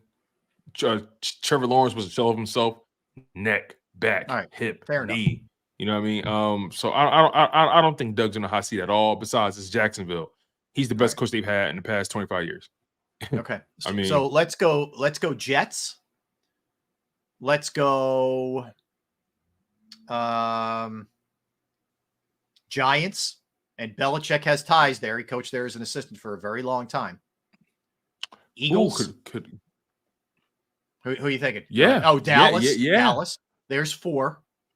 Chicago. Eberflus is on a hot seat. 5. Dennis Allen is 6.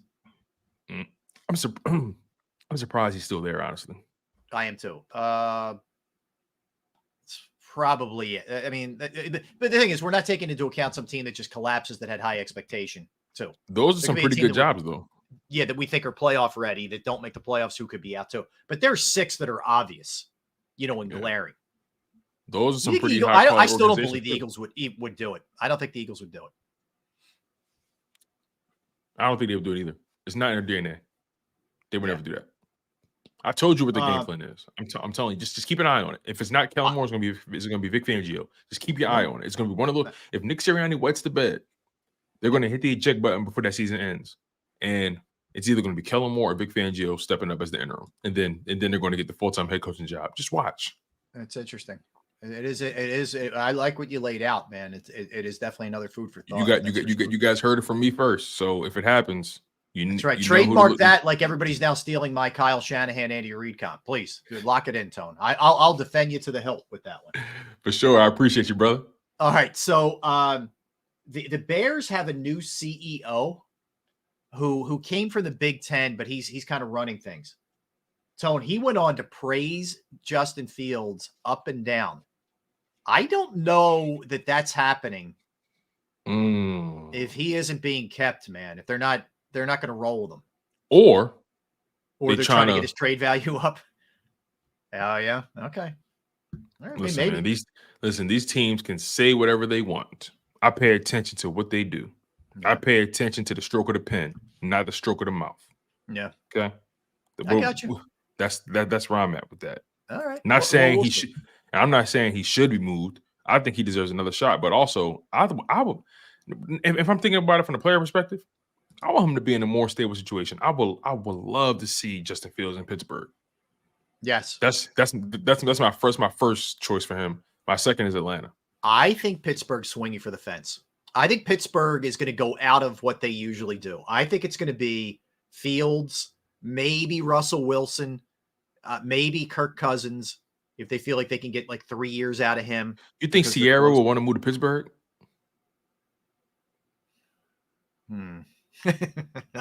Well, maybe that's a deal where Russell's on his own during the week and she pops in for games and stuff with the kids.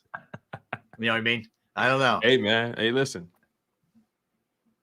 You never know, man. Yeah, it's possible. yeah. Possible, but you bring up a good point. Russell Wilson, could he handle a guy like Mike Tomlin? I think he could. I think he could. Because he's at a point in his career where you can't be the prima donna guy. Is Russell Wilson still a Hall of Famer? I think so. Okay, because You I know, feel like you think he's been harmed the last couple of years? He's been harmed for sure. He's been harmed. Well, statistically, he didn't have a bad year last year. He really did. That's the crazy thing. He really didn't. Yeah. But I do think it's been harmed, just the optics of it. But I think he's got one chance. He's got one and been to one, right? He's won one, been to one. He brought the first Super Bowl to Seattle, right? Yeah, and he's going to have really monster numbers when it's all said and done. Like, he's going to have really good rushing and passing. I think he is. It's not a slam dunk. Maybe not first ballot. Yeah. He needs to sort of have a renaissance the last couple of years where the rep isn't damaged and that kind of stuff. I think he needs at least a conference championship berth again. Yeah. At least. We'll see though. Yeah, but I think another team to keep your eye on for him, maybe. I have to look at their cap. I have no idea. About Vegas. Let me see here. Cap tracker. Vegas. They might be strapped. I don't know. Let's find out. Actually, they have $43.3 million in cap space. Over 43. Okay. Yeah, they may be able to swing it. Okay. They may be able to swing it. All right. So I would say watch Pittsburgh. I don't know what Minnesota's going to do. Pittsburgh is in the hole. I don't know. Cousins, yeah. From a financial standpoint, Pittsburgh is in the hole. They're $4 million. They're $4.3 million over the cap. They may not be in the business for Russell Wilson financially. Okay. Yeah. But he's going to end up somewhere. It's not going to be Denver. We know that. Kirk Cousins, I don't know. I don't know what the feeling is there in Minnesota. I was just going to ask you, could Russell end up in Minnesota with Justin Fields? Yes. Oh, Justin Jefferson. Justin Jefferson, excuse me. Yeah, Justin Jefferson. He could. He could, though. Why wouldn't he? First of all, Kevin O'Connell is a really good offensive mind. That guy doesn't get talked about much, but he is a really good offensive mind, I think. So he goes there. He's got some talent there. Addison was very good for them last year, the rookie. They did a nice job, plugging in for Thielen. Do you see Russell being? Now, hear me out on this one. Do you think Washington makes a play for Russell Wilson? He spent a lot of time in his youth in Virginia. He was I think he was an Army brat. His dad was in the military, I think. They got a lot of money. He grew up in Virginia. There might be an appeal there to him. They do have a lot. They have tons of money. We don't talk about that enough. Washington is set up pretty nicely with picks and money. $83.5 million. They can spend it. Okay. All right. Zach, speaking of this discussion, Zach Robinson, who's the new offensive coordinator with the Falcons, said that all options are on the table. They would be best suited probably cutting Heineke. I think he's going to be one of those June 1st cuts, and he would only cost like $2 million dead cap money for you if you make a move on him. So I would think he's out of there. I think they probably keep Ritter. If you draft somebody, Ritter maybe starts, and then whoever it is takes over. Eventually. Or if you go out and make a trade for Justin Fields or Russell, whatever, somebody, Ritter's the backup. But they have Bijan. They have Kyle Pitts, who I don't think has been tapped nearly the way that he should have been. Right. They got Drake London, who has battled a couple of injuries, but still a guy who hasn't really been tapped into his real talent. Their O-line is improving. They have a defense relatively. And a defensive guy in charge, too. That may be Raheem Morris. Yeah. A team like them, they may be thinking that they're a quarterback away from at least being a wild card or divisional team. Yeah. I think they may swing for the fences. Yeah. They may swing for the fences. Yep. New coach. They don't have a top tier draft pick because they had 7 wins, 8 wins. So they don't have a top 10 draft pick.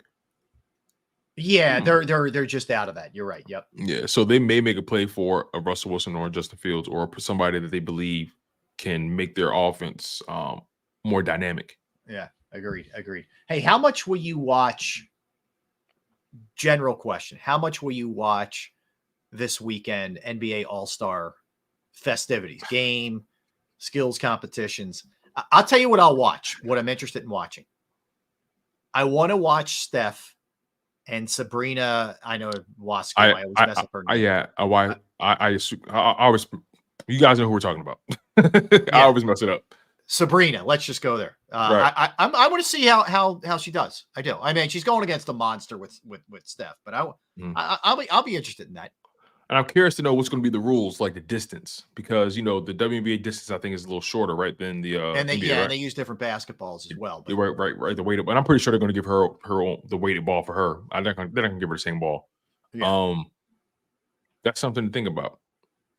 That's something to think about. I think I'll watch that too if I get the opportunity. You know what? I'll watch the All-Star game a little bit. That's what I'll do. I'll look in on the game Sunday night. I'll probably dial in's a strong term. I'll probably watch it a little more closely in like the fourth quarter. Right. The second half, yeah. I wish I was, interested in the dunk contest. It's just it's not what it used to be anymore. No, it's crazy where NBA All-Star Weekend has fallen to. It used to be a legitimate event. It used to be like everybody used to go. Everybody used to be there. Everybody. Mm-hmm. Now I don't know if it has the same pull as it used to. I don't think it does. Sadly, I don't think it does. I think it's part of it. Part of me doesn't blame. Like, these guys are tired. I'm talking about the ones who don't, take 100 maintenance days off. You are beat up. Your dunking takes a lot in terms of like creativity and potentially, messing your legs up. I don't necessarily kill the guys, but I just wish it was more interesting names in it. That's all. Yeah, the 3-point contest has better names. It's hard because everything's been done to death. Yeah. All right, let's do our NFC power rankings, Tone. You want first crack? You want me to go? I'm good. I'll take first crack. All right. I'll start at 10. Yeah, I'll start at 10. So at number 10, I have the Falcons. At 9, I have the Saints. 8, I have the Seahawks. 7, I have the Bucks. 6, I have the Eagles. 5, I have the Rams. 4, I have the Cowboys. 3, Packers. 2, Lions. And number 1, the 49ers. All right. This is unbelievable. I'm not kidding you. I am not kidding you. I'm not kidding you, man. I wasn't writing while you were saying that either. Okay. I want to hold this up, and I want to make sure that you guys can see. All right. Your handwriting is so fancy. Not really, man. It used to be better. All right. So, all right. My number 10, you see it's Falcons. Can you see that? All right. Right there. Number 10 is Falcons. Okay. Yeah. 9 is Saints. Right. 8 is Seahawks. Right. I see that. 7 is Bucks. Right. 6 is Eagles. I see that. 5 is Rams. Can you still see it? Sorry. Yep, I see that. Okay, yeah. 5 Rams. Okay. 4 is Cowboys. 3 is Packers. 2 is Lions. 1 is 49ers. Is that the same exact list? It's the exact same list. That's crazy, man. I did this before the show. You did yours before the show. Same here. I did it right after I did it right after we had our meeting. Yeah, and we generally meet an hour before the program. So for whatever that's worth, 10 o'clock. That is crazy, man. That's crazy. But I'm in the same place. Here's why. I think the Rams surpassed the Eagles last year. I think they got their offensive mojo back. Mm-hmm. And I think their head coach is just head and shoulders above what the Eagles have. Totally. He will get more out of less than almost any offensive mind. And he can turn guys into like Puka Nacua and those kind of he'll turn them into monsters, Cooper Kupp, etc.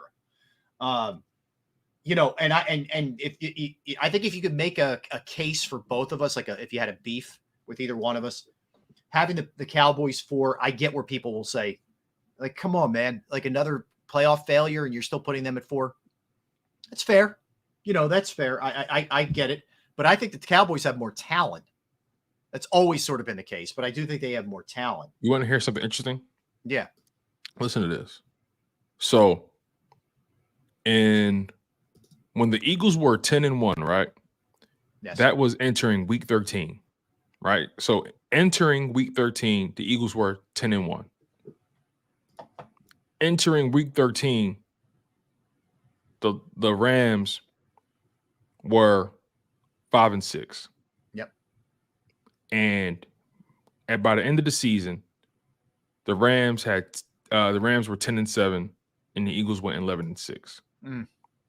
Just think about how far ahead they were of them, and then the Rams closed the distance, or more so, the Eagles collapsed. However you want to describe it. Yeah, the way the fortunes changed. Yeah. See that swing? So again, I look at the Rams as a team that they figured it out with their young talent. Sean McVay stayed the course, continue to trust his guys. Remind you, he was missing Matthew Stafford, I think, for a couple of games because of injury. Still figured it out, man. Cooper Kupp missed time again. Exactly. Nick Sirianni isn't even in the same room as Sean McVay. Yeah, they're not breathing the same air. Yeah, and I think Green Bay, considering how young they are, and they got a taste last year. They beat Dallas. They probably should have won the San Francisco game. Like that one, I think is going to go a long way for them. And the Lions, the Lions have a terrible taste in their mouth after the NFC Championship game. Yeah, they should have won that game. They should win that game, man. It's funny. You know, Matt LaFleur, people had so many questions about him during that Aaron Rodgers time. And people questioned, is it him? Is it Aaron Rodgers? Who, like, is Matt LaFleur riding the coattails, all that kind of stuff? And you really got to see Matt LaFleur, you know, with the young roster, with the young quarterback. And Matt LaFleur, I believe, has restaked his claim as one of the better coaches in the NFC, without a shadow of a doubt. Yeah. One of the better offensive minds in the NFL. The way they dismantled that Cowboys defense was something no better anticipated. They just came out swinging, man, and firing, and on both sides of the ball. Their defense was spectacular. I mean, they were ready. There wasn't think about how Dallas had dominated at home all year. They were killing teams. They were averaging 10 more points per game at home than they were on the road, Dallas. And a young Green Bay team stepped in there with no fear and smacked them around and put it on. Green Bay, I think they're the youngest team in the NFL with an average team age of 25.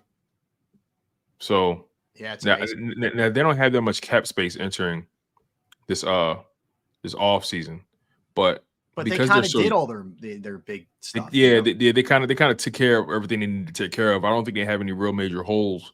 And then as far as free agents go, I mean, it's nobody that I see on their free agent list that they're completely hell-bent on keeping. I think they're really confident in their process right now. I think they're in love with Jordan Love, no pun intended. You know, they're literally the way they figure this thing out on the fly has been tremendous. Yeah. You know, coaching up those young guys. Romeo Dobbs has turned into a player. It's pretty cool to see. Yeah, I mean, more than anything else, the big question going in was, okay, you traded Rodgers away, and it was probably time. But you traded Rodgers away. Can Jordan Love play? We don't know. He'd been on ice for the last, 3 years. Yeah. And you know, he had his growing pains throughout the season. But then, early, yeah, sure. But then, you know, after that loss to Pittsburgh, they came on. They beat the Chargers, then they beat Detroit on the road, then they beat the Chiefs. And then they had a 2-week skid against the Giants and the Buccaneers, and people started to question them again. But then they finished the season strong, beating Carolina, Minnesota, Chicago, getting in, and then they made some real noise in the playoffs. And I think they let the league know that we're coming, and now they're confident. That's a big thing too. They're confident, and you know, confidence is a hard thing to stifle. Yeah, it's a good point. And the other thing with just one of the other teams that we just talked about, Detroit didn't lose either coordinator. It looked like Ben Johnson was a slam dunk to go to Washington. Look like Aaron Glenn could leave. To keep both of those guys and go through that process, like, they're ahead of the game. I think they thought they were gonna have to be replacing either one or two of them. To have them both back is so massive. It's a big deal. It's a huge deal. Yeah, and then I'll tell you, there are teams that I have right sort of behind the Eagles that could fall into the abyss, like Seattle, Tampa, New Orleans could all they could go bye-bye. The problem isn't those teams necessarily. It's the teams in front of the Eagles. I don't see any of those. The Niners might have the hangover effect thing, maybe. I don't know, but they're still incredibly talented. Yeah, they don't have too many holes. I definitely think the Niners are going to be there in the end. But the super hangover is a real thing. Yeah. But they're so talented. They have no holes. They're well coached. Ultimately, I think that at worst, the 49ers are a divisional round exit. At worst, yeah. At best, they're back in the Super Bowl, and I think that's not bad. Yeah, no, that's for sure. All right, we will step aside for our final timeout. When we come back, we're going to dig into who are the must-watch players for you, non-Philadelphia athletes, in the NFL, in the NBA, in Major League Baseball. Also a bizarre story from the NBA, which we'll pass along as well. Don't go anywhere. Tone, Rob, right back.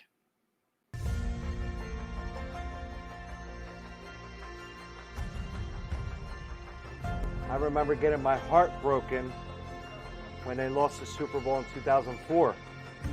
We're big Eagles fans. We moved to South Philly because of the Eagles. When they won, we went straight to Broad Street, and everybody was going nuts over there, and it was just a memory that you'll never forget.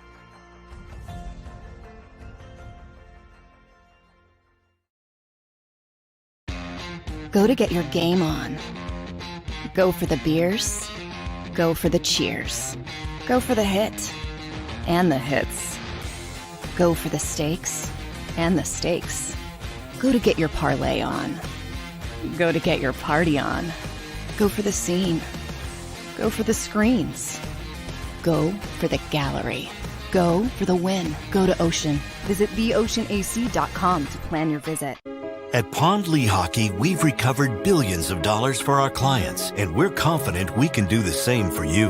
With over 250 years of combined courtroom experience, we've helped over 100,000 injured clients obtain some of the largest settlements in Pennsylvania. One conversation is all it takes to help you and your family get back on track. If you've been injured in an accident, give Pond Lehocky a call.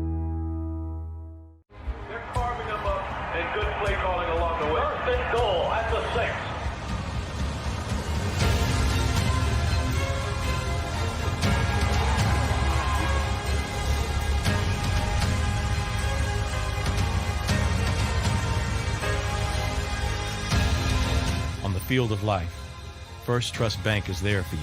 Champions on 3. 1, 2, 3. Because Philadelphia dreams deserve a Philadelphia bank.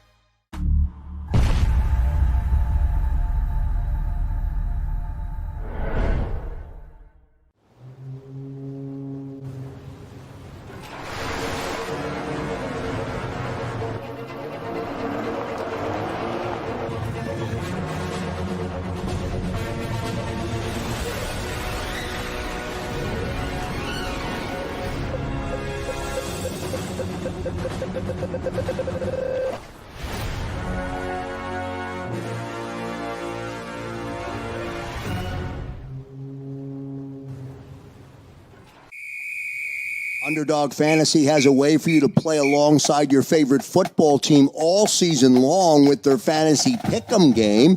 You pick between 2 to 5 players, select whether they'll go higher or lower on one of their stats, then do what you usually do on a Sunday. Watch the games. You can win up to 20 times your money in a single game by going 5 for 5. It's a fantasy game, and the Sports Betting Show wants you to get involved. Go to UnderdogFantasy.com. When you sign up, use the promo code WIN, and Underdog will double your first deposit up to $100. That's UnderdogFantasy.com. Use the promo code WIN. Do you stream on a Roku, Fire Stick, Google TV, or Apple TV? Now you can watch 6ABC 24/7 with the 6ABC Philadelphia streaming app. And the big story on Action News. Search 6ABC Philadelphia and start streaming today. EAGLES. Eagles. What's up, friends? Rob Ellis, Tone the Shield, Sports Take, hanging out with you on this Thursday. Tone, did you see this bizarre story out of the NBA? Before the game even started last night, you had Detroit playing Phoenix in Phoenix. This is literally like in the loading dock, the tunnel, hours before the game. Isaiah Stewart and Drew Eubanks got into it. Allegedly, there was a punch thrown by Stewart at Eubanks, and he got arrested. Get Lord charged. have mercy. Yeah. Wow. Get charged for assault. Yeah, it's gonna go away though. But man, that dude, he has to get a grip. He's a little out there. He's not a guy I'd be messing with. I'll put it that way. He has to get a grip. I'll tell you that much. He has to get a grip. Yeah. So the police said that Stewart was issued a citation and released. He already wasn't playing in the game. He's got a sprained ankle, but Eubanks played. He punching guys with a sprained ankle. Yeah, I guess the ankle was all right enough to throw down. I guess. Right. That pivot foot was still in full effect. Yeah. So I don't know. You remember he got into it a couple years ago with LeBron, I think. Right. He got 2 games. LeBron got 1 or whatever, and he's had a few dust ups. This guy. My man was like a bull in the china shop. They couldn't stop him. Remember when he was running? He had like assistant coaches like, I guess I'll try and grab him. Maybe not. Right. I don't think so. Yeah. Like, remember, man, you play in Detroit. The Malice of the Palace, they still remember that. They don't need that. They don't need that energy. Unbelievable. All right. So you brought up, or we were talking about Victor Wembanyama yesterday, and he had a very unique triple-double in which he had 10 blocks in the game, which is crazy. He leads the NBA in blocks. Both of the young guys, Wembanyama and Chet Holmgren, and I guess it's only natural. They're both like 7 foot 1,000, but they both have very good 7 foot 1,000, blocking stats this year, and they both weigh like 38 pounds combined. But anyway, both guys are interesting to watch. So it got me thinking, all right, in each of the sports, like it's pretty obvious if we included Philadelphia, we'd have Bryce Harper in there. We'd have Joel Embiid, Tyrese Maxey in there, AJ Brown, whatever. This is non-Philadelphia. Okay. This is outside of the realm of Philadelphia athletes. Must watch individuals in each sport. Which one? We're going to do just NBA, NHL, and Major League Baseball. Where do you want to start? Which sport? Your call. NHL might be tough for me. No, we're not doing the NHL. We're not even. Okay, cool. So we're just doing the other 3. Yeah. All right. So NBA for me, the first person that came to mind was Jalen Brunson. Ooh. Yes. I love. Good answer. I love Jalen Brunson's game. I mean, seeing him develop, from being a kind of a role player in Dallas and then becoming the guy in in New York, he single-handedly revitalized, in my opinion, New York basketball. Back-to-back seasons of averaging 20 points or more. This season, he's averaging career high 27.6 points per game. I just love his style. I love his ability to get to the rim. At the same time, I love his ability to stop on a dime. To shoot in the mid range. Not one of the few point guards in the league that has a post game. I think Jalen Brunson is one of the most exciting guards that we have in the league right now. My honorable mention for basketball is Kyrie Irving. I don't care what anyone says about him. Kyrie Irving for me is always box office. I love watching that man ball. I love everything about Kyrie Irving. The finesse, the skill, the technique, the fundamentals. It's poetry in motion watching Jalen Brunson and Kyrie Irving go to work. All right, let me go back and pick up on your Brunson because I love the answer. I love that he was doubted, that he didn't go to the second round, even though he did everything at Villanova. All the dude did was win 2 national titles. The guy was just ridiculously good there. Everybody doubts him. You see right away he can play with the Mavericks. The Mavericks mess around with him with contract talks. And, the old saying, bleep around and find out. Well, they bleeped around and they found out, and he rolled to New York. There's a couple things I appreciate about him. Maybe this is as a smaller dude who played hoops. He is in there with trees, and his footwork is phenomenal. It's he plays like the old school guy at the Y. He's strong too. Like he's a stout dude. Right. Those guys, those older guys that you played with when you were a kid, you're like, look at this guy. And dude, he'd pump fake you. He'd pivot you. He was broad. He'd do enough to make enough room so he could score. That's Jalen Brunson in a nutshell. He is. You ever heard him talk? He sounds like an old guy from the Y. Yeah, he does. He sounds like an old man. Jalen Hurts of basketball, the way he talks. You know what I mean? I can see that. Very business. He's a business. Very business-like. And his dad, I think is on the staff for the Knicks. So I kind of feel like him going to the Knicks was a foregone conclusion. Even if Dallas stopped playing in contract talks, I feel like the Knicks was a foregone conclusion. But yeah, Jalen Brunson, man, he's one of my favorite players to watch right now. I went to Temple. I'm going to age myself here, but I went to Temple with Eddie Jones, Aaron McKee, and Rick Brunson. I was in classes with Eddie Jones. What year was that, Rob? 19 something. Anyway, we went to school together. I'm not saying we were like all best buds and hanging out. No, I got you. I saw them all the time. And his dad was one of those guys who played a decent amount in the NBA, but played for a million teams and was like the, third or fourth guy off the bench, solid, never going to hurt you, whatever. Made good money though. Made good money in the league for sure. But Jalen is, he's the real deal. He's the real deal. Yeah, incredible. All right, so there's that. All right, they're good NBA choices. I'm going to go oldie but goodie, man, and I'm going to lean right into it. Steph Curry? Man, was it back-to-back game? Was it 4 games straight where 7+3 or something like that over the past 4 or 5 games? Did you see what he did last night in he's in the far tunnel? I missed that. I got the notification. I always get notifications. You got to look at it. All right, so he's I think it was before the game. They did their warm-ups and he was going back to the tunnel, I think, before the game started. He turns around. He's got a ball in his hand. So it's like him going up the tunnel and the fans are right here. He turns around and I'm to the opposite basket. First of all, do you know how strong you have to be to chuck a basketball to get it to the other basket? That's the biggest thing about him too. He doesn't look it, but that dude is strong as hell. That's the babyface assassin. So he turns around, Tone, and chucks it more than the length of the court, and it goes in. And then he just walks off. It's sick. It's really awesome. That dude is he's something else, man. Yeah. So these guys, now everybody's making fun of me now.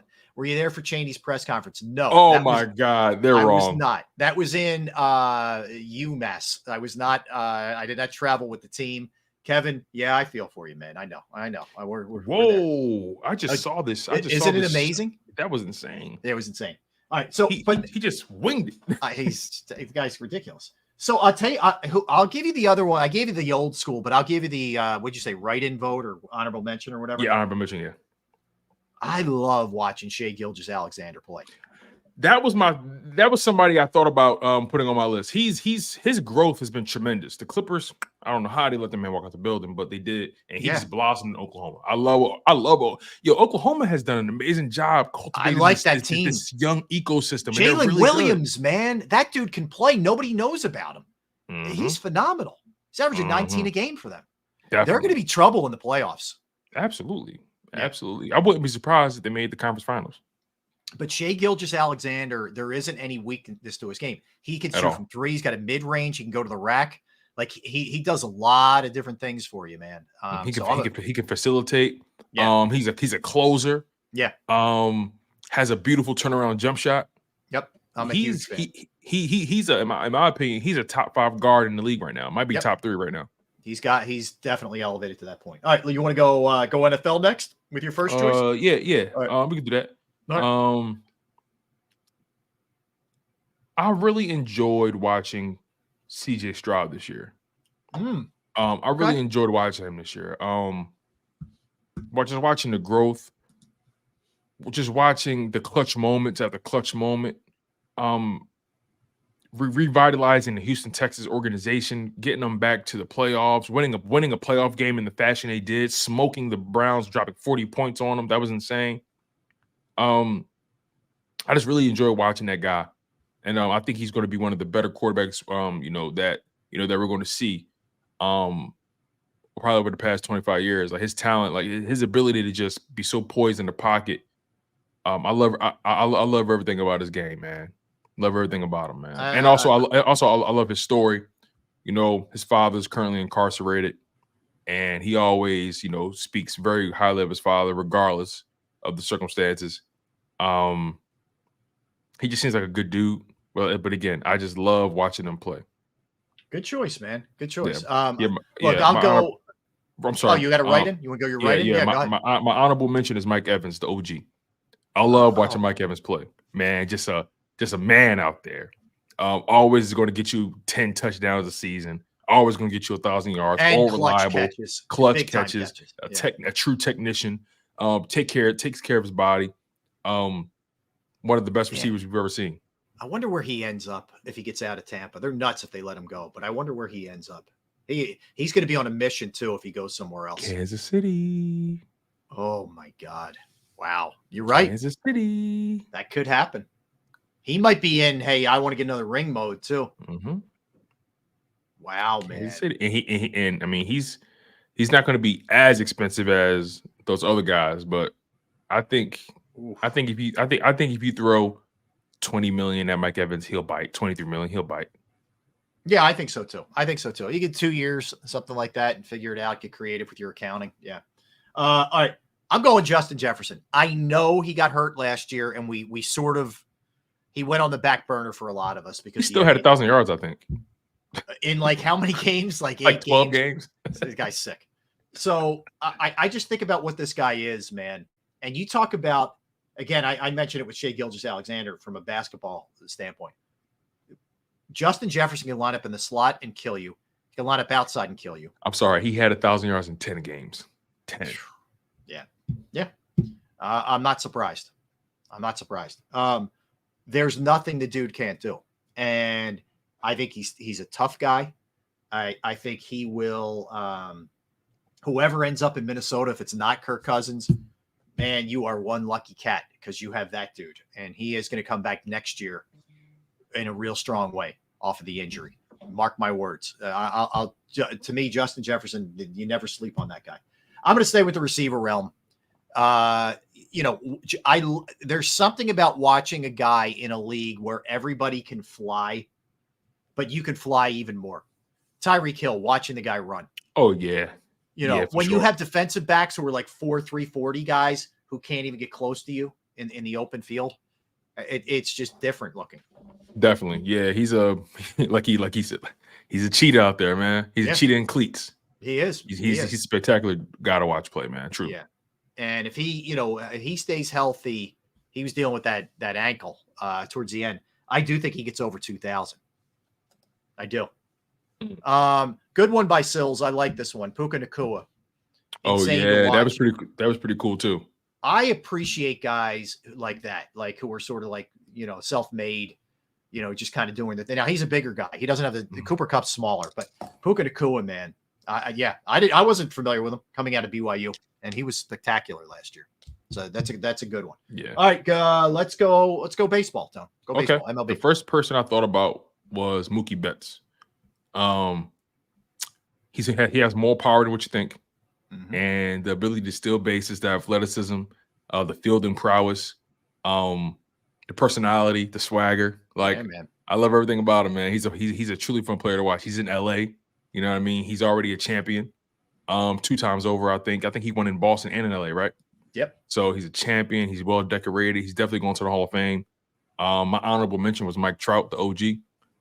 Just a power guy, man. Just always gonna load up the stat sheet. Health has never really been on his side consistently, but man, when he's out there, he's a dynamo. Good choices. Very good. I will say this: Mookie Betts. We talk about 5-tool players. Mookie Betts is a 5-tool player. Can run, can hit for average, can hit for power, can throw there and play defense. There isn't anything that he can't do on the field. They can put him in the outfield. He can play second base. He's got versatility. He's fun. He's got that sort of, for people who may not be diehard baseball fans, he's got that sort of joy that Tyrese Maxey has about him when he plays the game. Like, you just watch him and you're smiling. Like, anybody named Mookie, they better make you smile. It's true. Yeah, I grew. It's before your time. There was a guy, Mookie Wilson, who played for the Mets. Who was, and then of course there's Mookie from Do the Right Thing. But that's a whole different story. That's funny. You're good. That's good. That's a good point by you. Okay, Rob. Mookie. Yes. All right. I gotta go. I'm going chalk on this one, man. Ohtani, dude. Okay. Cy Young pitcher, best power hitter guy in the game. 2-time MVP. Sorry. Yeah, I hope the guy stays healthy, and I hope we get to see him pitch and hit again. I feel like, Tone, it's getting to the point where he's just going to be a hitter. Yeah. He's one more elbow injury away from that being the thing. Yeah. But I love what we're seeing right now, man. It's incredible. Yeah, even as a hitter, he's dangerous. I mean, so, that's he's still MVP even without the pitching. But he stepped in the cage last week for the first time since the surgery. He had the same surgery that Harper had. Oh, he wow. stepped in the cage and he had 21 pitches thrown to him in the batting cage, and he hit 10 for home runs. And the first time he said, I was just really taking it softly. I didn't want to do anything too hard. I'm like, okay, if you say so. What are his measurables? This dude, like, he's a big dude. He's at least 6'4". He's a big boy. Yeah. I'm going to say he's 6'4", 220. What's the average height of somebody in Japan? It's definitely not 6'4". I can tell you that. It's not that big. Average height of a Japanese man is 5'7". Yeah, the Otani's just built differently, man. Yeah, he was made in the lab. Yeah, he was like Drago, in quite literally. Rocky IV. The Japanese Drago. The other guy that I would go with from a baseball perspective, and believe me, the annex get old sometimes. Ronald Acuna Jr., man, this guy does it all. Cannon for an arm for the Braves in right field. Steals bases. He had 70-something steals, 45 home runs, whatever. Hit for average. He's their leadoff guy. He does it all. He does it all. I like the choice here. Spanish Philly has a good one. Ellie De La Cruz is. Isn't it the guy from the Reds? He's the guy from the Reds. He's tall, but he can fly. He's got a gun for an arm. Yeah, they've been tracking his throws, on base, and like he throws like 90 mile per hour. Like, you're at first base. You're like, I used to have a kid. I didn't play first much. I usually played like short or second, but occasionally in practice, they throw you around. I end up at first base. We had this kid who played third when we were growing up, who had a howitzer for an arm, and he would never let up. Like every throw would be as hard as he could throw it. I'm like, dude, you're killing me. You don't need to throw it this hard, man. Take it easy. But he only had one gear. Ellie De La Cruz is that guy. Right. Man. He is that guy. You're funny. It's like you're over there like this. Oh, I'm serious. I'm like, and then I'm just like, my coach is like, get in front of it. I'm like, you get in front of it. I missed that thing. I'm dead, man. That is hilarious. Connor McDavid, if I was going to go NHL, I know we're not doing NHL, but Connor McDavid would be my guy in the NHL. He's the fastest guy I've ever seen on skates. I have never, ever seen a guy with that kind of blazing, ridiculous athleticism and speed, and then can put a move on you and just finish. But if you're a hockey novice and you haven't watched much, YouTube Connor McDavid, and just trust me, you'll be glad you did. It's just fun to watch if you like athleticism. Okay. So I would go that route. If I was going to throw one more NBA guy in there, and I hope he just grows up, and I know this will be a learning season for him, but John Moran is really fun to watch. Yeah, that's a really good pull by you. If I had to throw another NBA guy in there, it'd be Anthony Edwards. Oh, I love watching that dude play. He's become the go-to guy too. Like Karl Anthony Towns doesn't even. He just gets. He knows he's Robin. Of course. Listen, Ant-Man he just flies, and his ability to score on all three levels, man. That he can shoot. He can pull it from mid-range. The layup package is insane. The footwork, the confidence. Again, the personality. Like he's just a super fun player to watch, and he's an assassin. He takes no prisoners when he plays. Yeah, I like that. He's another guy that has one gear. No, you're right. And what I love too about him is, like you said, he's a guy who wants it in the biggest spot. There are good players who kind of hide sometimes. He wants the shot. He wants it, and he does not. He don't care who he playing against. Like, I can't remember what game it was, but I think it was a game where they were in overtime, and he took over. Yeah, and the opposing team couldn't do anything about him. He was an insanely good football. Not a surprise. These guys are all great athletes, but he was an insanely good football player. He had every D1, Georgia, Alabama, all the big boys after him to play football too when he was coming out. So that's translated. You see that athleticism there, and it's going over the court. He chose right. The NBA money's better. Oh yeah, and you're not as beat up. That's for sure. You get some wear and tear on the legs, but that's about it. All right, that'll do it for us. Want to thank everybody in the chat. Appreciate your contributions. Everybody streaming, everybody listening.